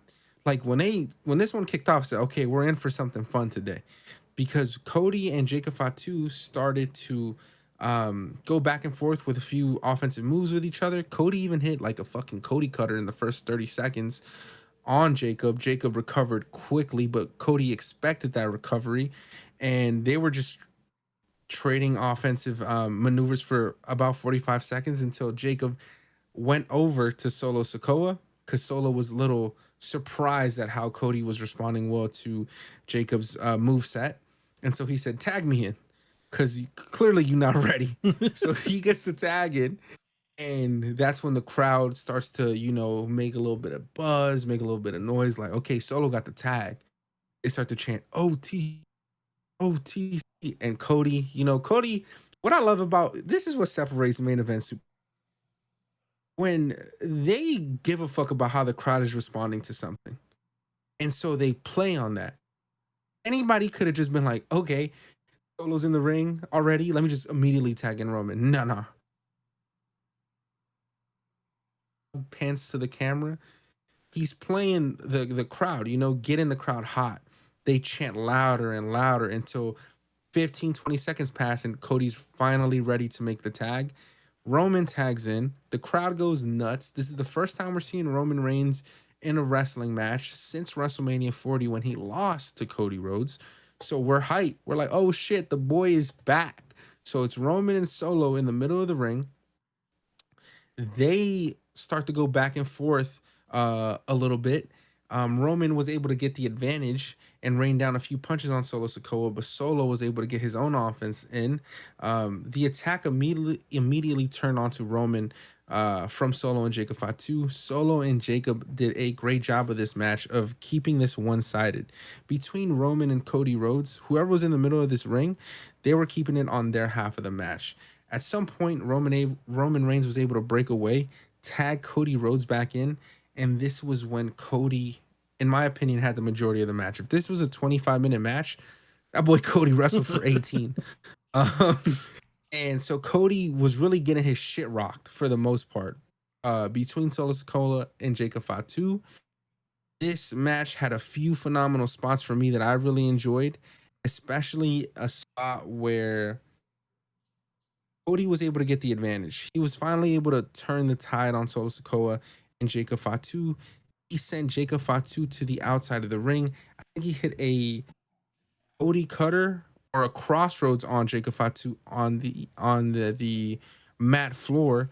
He then set up Jacob on the announce table and made sure he was down and out for the count. He climbed up to the top of the rope while Roman was tagged in this match just to make sure that Jacob Fatu was going to be out of this bitch because, that motherfucker is a beast. He climbs up to the top rope. He looks at Roman. He salutes Roman. And then he flies from the top rope with a frog splash and connects with Jacob Fatu, who was laying on the announce table. That was a sick ass spot. This allowed Roman Reigns and Solo Sikoa to focus on each other while these two individuals were out for the count. Um, of course, of course, of course. Any bloodline match, we know we've become accustomed to some interference. So when it's Roman and Solo in the middle of the match, in the middle of the ring, about to throw down, who is the real tribal chief? Of course, the Bloodline 2.0 have to make an entrance. They have to find a way to interject. So we see Tama Tonga and Tongaloa find their way to the ring. They start to serve as a distraction for Solo Sikoa, trying to get Roman's attention. Roman then gets the offense turned on him. Tama Tonga and Tongaloa then surround the ring. We see this happening, and oh man, just when you think again a fucking course, we get 3v1. You know how the tables have turned on Roman, how he used to do this to all the wrestlers he would face for his championship matches. And you see the camera sort of pan out. So where you see the entire ring, Roman and Solo are standing in the middle of the ring. I think Solo was about to hit his fucking his spike, his Samoan spike. But then we see an individual hooded up with a bandana on standing behind Tama Tonga and Tongaloa, and they haven't seen this individual yet. The camera has picked up on that. Michael Cole makes a quick comment, who could it be? And then the referee turns to look, and he looks confused. That's when Tama Tonga turns, and he gets super kicked to the fucking jaw. Tongaloa tries to help his brother out, super kick to the jaw from him too. And you know, when they start super kicking in 2024, it's not going to be Shawn Michaels. So the hooded individual takes off that hoodie, takes off the bandana, and the crowd loses it. Jimmy Uso finally made his return to the WWE, and people are going nuts. Solo Sikoa's in shock. He's like, what the fuck? Jimmy Uso is just like, you could just feel his energy. He was ecstatic to be back. And he sort of almost roars at Solo Sikoa. And Solo's confused now. This gave Roman the opportunity to hit his fucking a spear. He connects a spear with Solo, goes for the pin, wins the match. The crowd celebrates. Immediately once the bell rung, Jimmy goes into the ring. And him and Roman are just staring at each other. Roman can't believe it. Later on in the night or earlier today, WWE released a video of this interaction between Jimmy Uso and Roman Reigns. Roman is in shock. He's sitting there, you know, grabbing his head like, yo, what the fuck? He really came back. My dog is really back. And I think Roman told him, he was like, you did this? You called the play? And Jimmy responded by saying, I did it. I did it for you, Oos. And then they hug each other in the middle of the ring, and the crowd loses it after the hug. They're celebrating. They're about to go have their little happily ever after moment, right? Cody is still recovering from that goddamn frog splash he fucking gave Jacob Fatu about 30 minutes ago, while Roman and Jimmy start to head out of the ring. Cody is actually sitting in the corner of the turnbuckle, you know, recovering, holding his belt. This motherfucker be selling his ass off because he's sitting there like he just got hit by a car. And then we see the Bloodline 2.0 get their shit together. They start fucking up Cody Rhodes. I'm like, no way, they about to jump my dog, bro. That's crazy. They start jumping Cody Rhodes for no reason. They're pissed. They just lost. So they got to beat somebody up. Jimmy and Roman are halfway up the ramp. Jimmy's like, come on, bro. You going to let him do them like this? Like, you can't allow that, bro. You said you were going to have his back. Roman's like, I said that was a one-time thing only. I'm not going to go in there. Jimmy's like, come on, Oos. I'll do whatever you do, but come on, Oos. And then Roman's like, I fuck it. And they run back into the ring and they help out Cody. They fucking jump the Bloodline 3-on-4. They win. And now the crowd is losing it again. But what was interesting about this interaction here was after Roman and Jimmy Uso helped out Cody, connected with a few spears, connected with a Superman punch, a super kick here and there. The WWE Championship belt was in the middle of the ring. Cody had dropped it before getting jumped. Roman goes over to the belt. He picks it up. Cody struggles to stand up. So much so, I think he may have even tripped and fell in the middle of the ring, but he picks himself back up. Roman stares at the belt, stares at Kobe, looks back at the belt, and then hands it over a lot more willingly than I would have thought. Back to Cody Rhodes, almost saying like non-verbally, like, this is your championship. Almost like a nod, I felt like, which I thought was cool. He gives him back his championship immediately. As soon as the belt was handed back to Cody, the night was not over. The motherfuckers who were born in the year 1980 and up, they were losing their fucking mind. Not me. When The Rock's music hits, we thought that Jimmy Uso was going to be the return of the night. No. Of course. It all makes sense now. We can't give CM Punk a main event if Dwayne The Rock Johnson is going to be on that show. The Rock makes his grand final boss entrance, and his music pop. This motherfucker got the fake belt on again. I fucking hate that thing. That People's Championship belt that no one gave him, that he absolutely made up a lie for. He's wearing that belt, wearing a new vest. He comes out.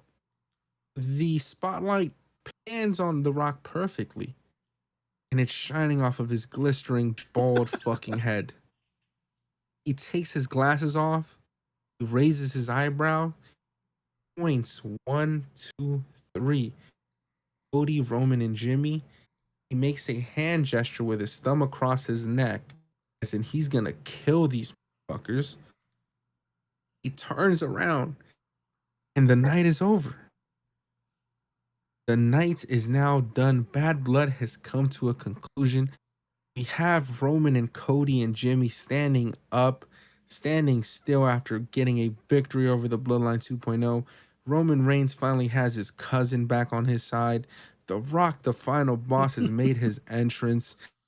And there was a piece of information that the people may have not seen if they haven't been on social media. But during The Rock's return, Jacob Fatu and Solo Sikoa were in the middle of the crowd, and they were looking over at The Rock while he made his return. A fan caught this on video perfectly. Solo then turns to the fan, and he utters the words, all part of the plan. Cinema. Absolute cinema. Because where the fuck do we go from here? Where are we going from here with the Bloodline story? Jesse, what a main event. What a way to bring back Jimmy Uso. What a way to bring back The Rock.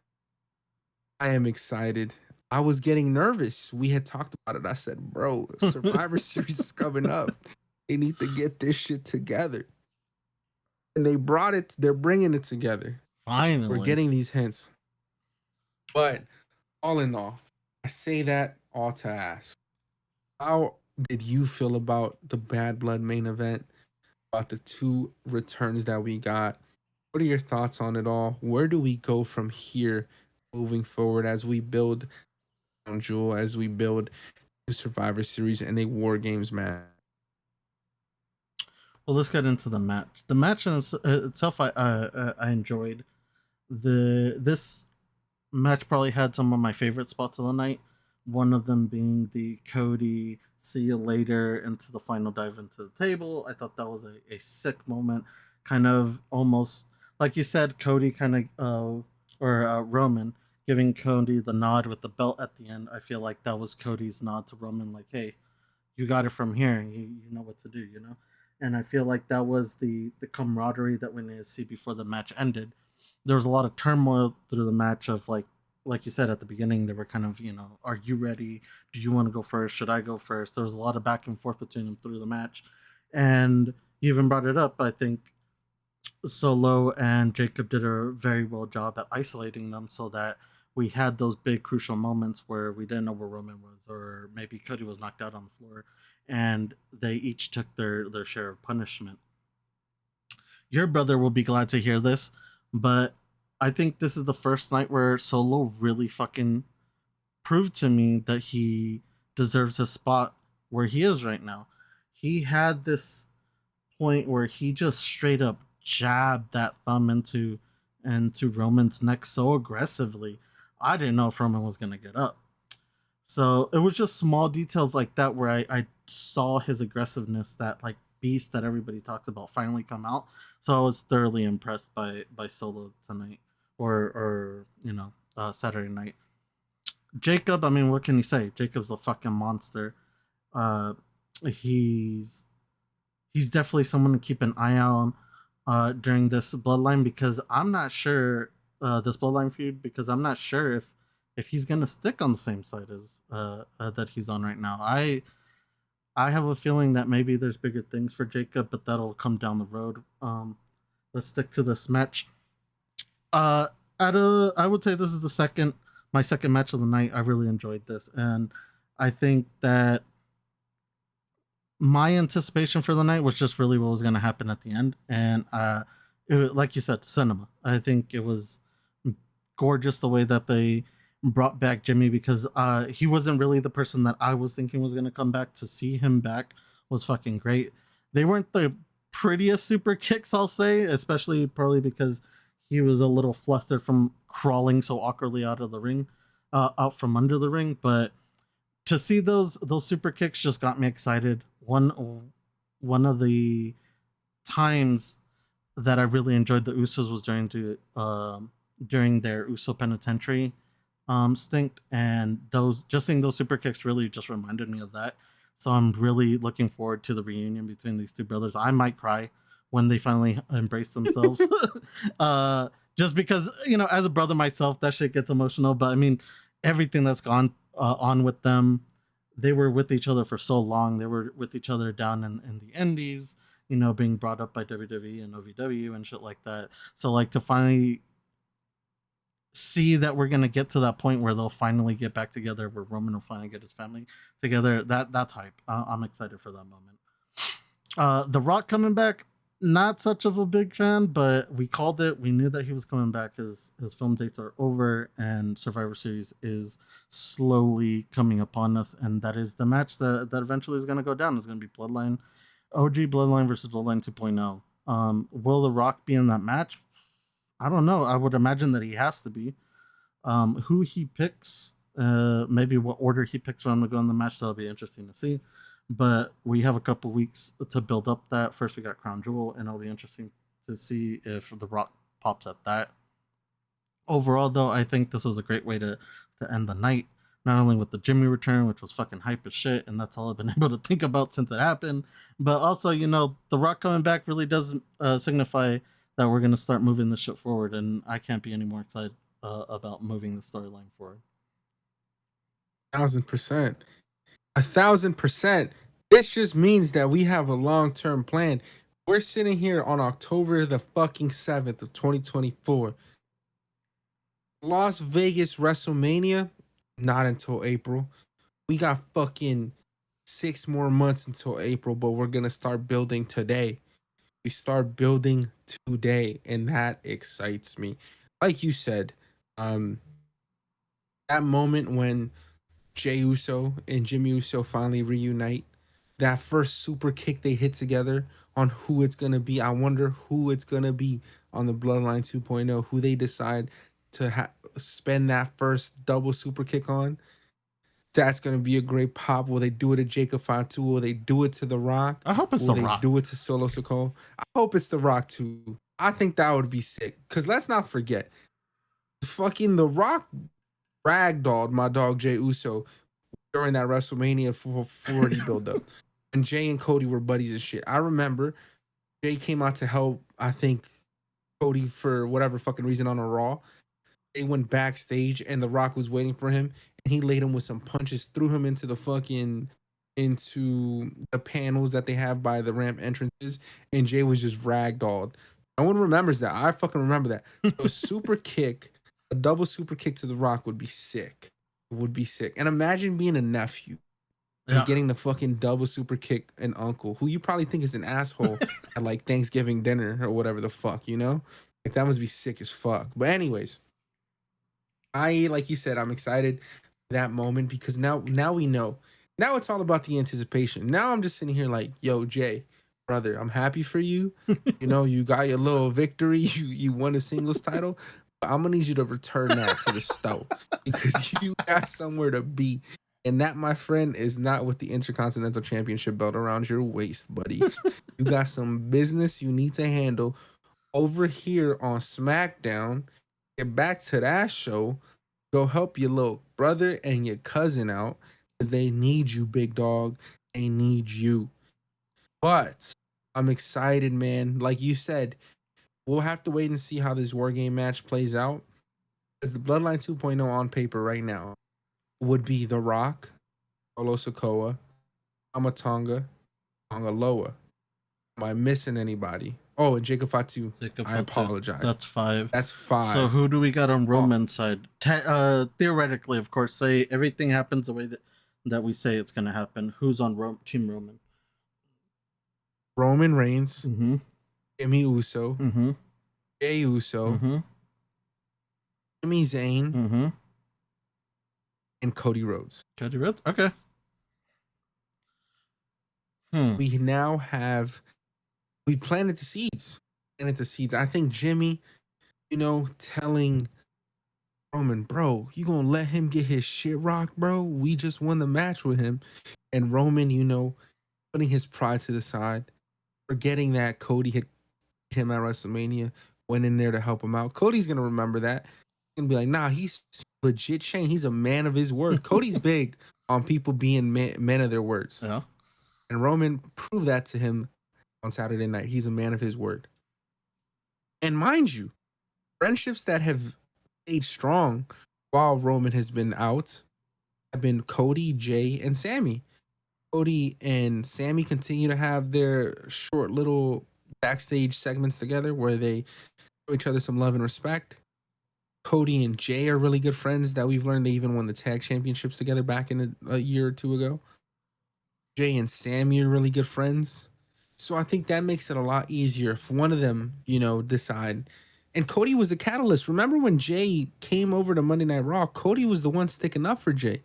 He was the one telling Sammy, like, or whoever the fuck, like, he's changed. He's trying to, you know, earn his respect or whatever. And the locker room turned, not turned, but they accepted Jey Uso because of Cody's words. So I think Cody, as everyone likes to call him, is a phenomenal politician. So he's going to be able to, you know, smooth things over between Jey Uso, Sami Zayn, and Roman and Jimmy. I think that's what we're going to get. Those 5 individuals versus the Bloodline 2.0. But I do think The Rock is going to have to be in that match. If Roman Reigns has another War Games match here, then The Rock has to do it as well. If you're going to be all in, brother, if you're going to come back and tell people I'm the final boss, we're only watching WWE because I'm back. First of all, that's not true. First of all, that was never fucking true. This whole shit, oh, I made wrestling cool again. Shut the fuck up. No, you did not. No, you did not, because we were locked in before you even got there. We were so locked in. We said, forget about you. We don't even want you because you was out there bitching and complaining. You didn't even want to do 39. We were asking for you at WrestleMania 39 at Hollywood, but you was too busy doing some other shit and you weren't fucking with us. And then you wanted to come back and think we were gonna be like, oh yeah, The Rock is back. Let's give him Roman versus Roman versus The Rock. Fuck Cody. Nah, son. We were having none of that. None of that. And I know that shit hurt his ego. So fuck out of here with that. You did not make wrestling cool again. If anyone made wrestling cool again, that would be none other than Mr. Roman Reigns himself and the Bloodline, not including The Rock. You aided to it for WrestleMania 40, but brother, it was not because of you. Anyways, back to the fucking point. If Roman is going to be wrestling at War Games in that steel cage, I'm going to need to see The Rock. It could be the final ones. The final boss, of course, he's going to be the last one to enter that fucking match. Roman was the last one to enter that match last year or whenever he was in it. we're gonna save that build up there, and this is how we get to Roman versus Rock, which I am excited for. What are your thoughts on that war game scenario? I mean, I'm with you. I feel like The Rock has to be in it, and I feel like I feel like I think it was like on our second.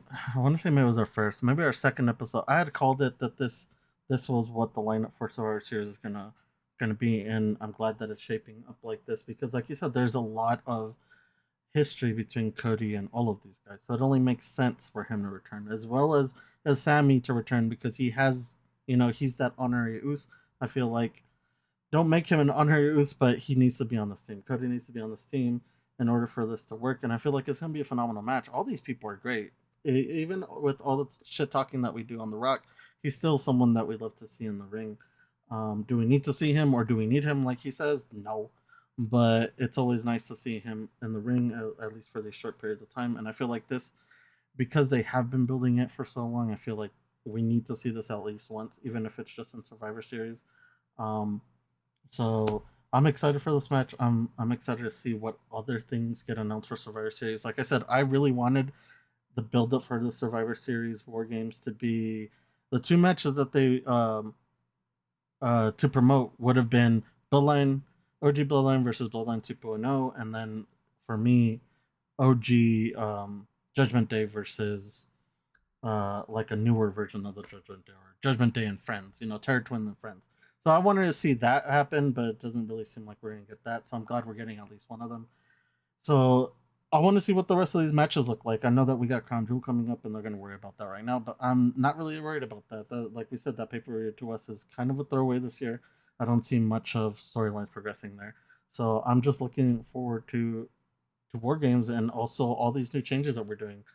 Uh, Tonight was the first turn for a 2 hour Raw. I would like to see what that continues looking like. I know eventually we'll go back to 3 hours at least for a short bit, but 2 hour Raw was nice. We went through it quick, so there's a lot of changes happening in the company right now. We're gonna see how they can work around this. Like I said to today, I'm interested to see how a 2 hour Raw would be post PLE because so much happens during a PLE. So can you fit everything that you need to cover? And I feel like they did a great job tonight. I feel like we even had some time to kill with the 2 hours. So if we stuck to 2 hours, that'd be great. But back to this, I'm excited for the Survivor Series War Games.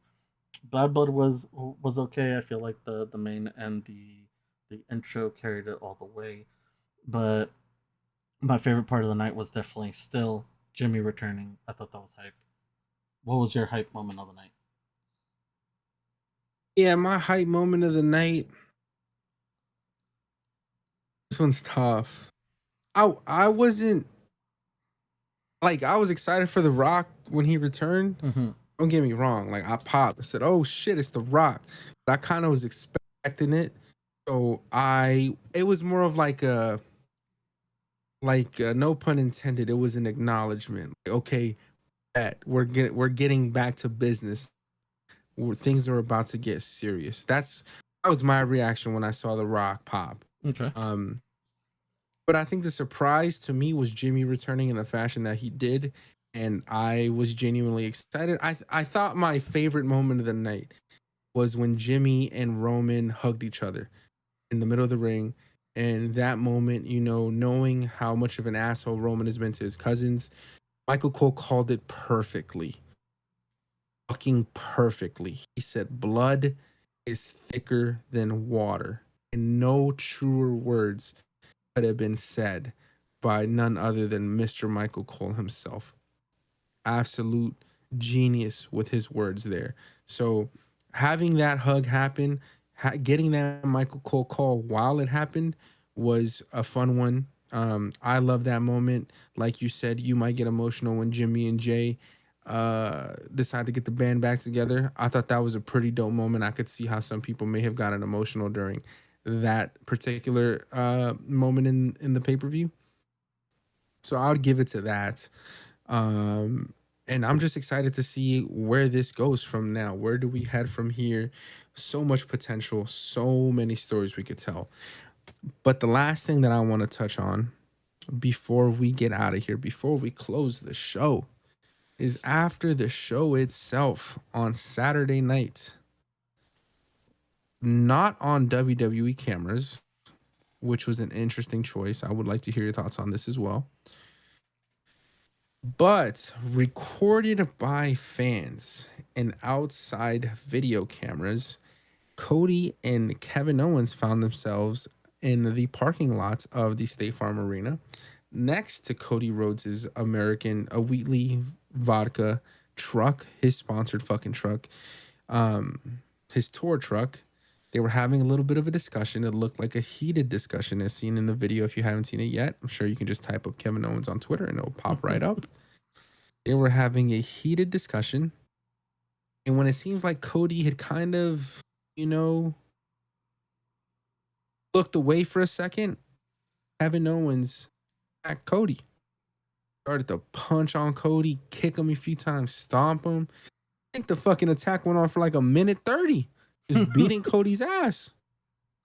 Until some fucking producers backstage got to them and pulled him away. Kevin Owens then went to go get in his Ferrari and drove off. Sick Ferrari, by the way. No, he's doing well for himself. Sick Ferrari, sir. So he drove off. But now we lay the foundation of another interesting feud. But I am interested and intrigued as to why the WWE decided not to put this on television and why they decided to do this with no cameras around. What are your opinions on this attack here?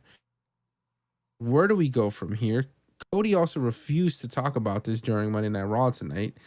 Where do we go from here? How did you feel about this not being recorded by WWE production? I liked it. I liked the fact that they're trying something new with this, where like they obviously parked the van or the bus where fans were going to be after the show to see the wrestlers go away or whatever, and this was all planned, of course. But I like it. I like they're trying something new. They're obviously banking on the fact that people use social media and stuff like that. Like you said, if you don't use social media, you probably had no idea that this even fucking happened.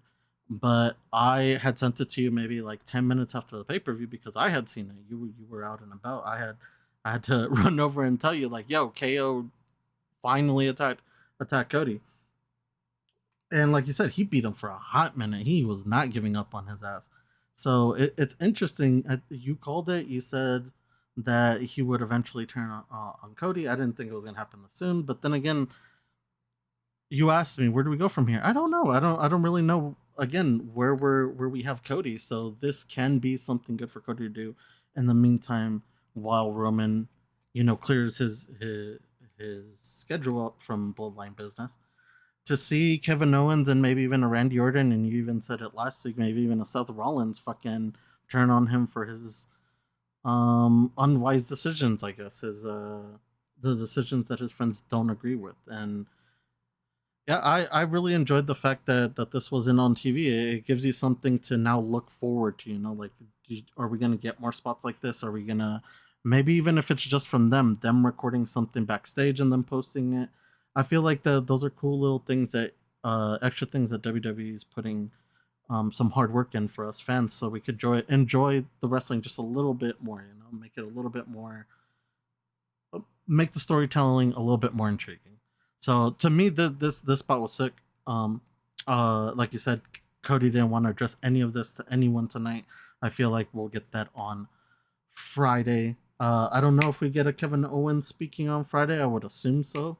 But who knows? Maybe he's not even there, and maybe we get, a conversation between Cody and Randy, and because Randy is playing that mediator right now, where he doesn't want to see his friends fight, but it looks like KO has drawn first blood, so now there is fighting, and we need to settle that. And like I said, it seems like Randy Orton is the mediator between that, so maybe we'll get a spot between them on Friday instead of a KO spot, but we will have to see. You will definitely have to see. Cody is definitely advertised for SmackDown this week. So is Roman Reigns and his cousin Jimmy Uso. It'll be a fun episode of Friday Night SmackDown later on this week. I think this makes an interesting turn for a Cody and Kevin Owens feud. Let's add some fuel to the fire. The first match between the two at this last pay-per-view, Bash in Berlin, I thought it was a great match. I thought a lot was held back on Kevin Owens. So let's get that dog back in Kevin Owens. Let's put that machine behind him again. Let's put that heel KO back on our television and let's see what he has left in him. I think he's going to have a lot of fun being an asshole on camera again. I think he's going to play that character extremely well as he's done in the past. I think that's when he's at his best. So if we're gonna go fucking heel Kevin Owens, let's go superhero Kevin Owens. And let's go hit some stunners, KO. Let's go send Cody to the fucking let's go send Cody to hell. Give him something, give the fans a reason to believe that Cody Rhodes may not walk out of a championship match as the champion when he's facing you again. And I think Kevin Owens has the power to do that, and we will see where this heads moving forward as we progress and work our way to Crown Jewel in November, and ultimately 4 games in the latter half of November as well. But that wraps up today's episode of the Word Around the Ring podcast. If you haven't already, make sure you like and subscribe on our YouTube as well as Spotify and Apple Podcasts. We were extremely excited to bring you this episode here. No Bad Blood was a pay-per-view that many of us were looking forward to. So leave your comments below. How did you feel about this year's Bad Blood pay-per-view? Were you satisfied? Were you disappointed? Were you left wanting a little bit more from a few matches? Who was your favorite match of the night? What was your favorite moment of the night? And any thoughts, comments, or concerns, please voice them down below. King Jess, any last words from you? I wanted to bring up, you said you had mentioned that everyone should go like and subscribe on the YouTube. I would also like to mention that we would appreciate any follows and likes on Spotify and Apple as well. We're checking the analytics today, and a lot of you guys are listening, but a lot of you guys aren't subscribed or following. It's just a click of a button, and it would help us a lot, and we would be very grateful for you guys to do so. So please, we enjoy making these for you. If you guys want more of these, if you guys want us to continue this more in the future, a like and subscribe goes a long way for us, so that we can see that you guys are still enjoying this. But other than that, I'm excited to cover some of the stuff that happened on Raw and on later this week on SmackDown this upcoming weekend. So we will see everybody back on here on probably Monday or Tuesday. We'll see what my schedule looks like, but we will have you a week review soon. Other than that, thank you for listening, and we will catch you guys next week.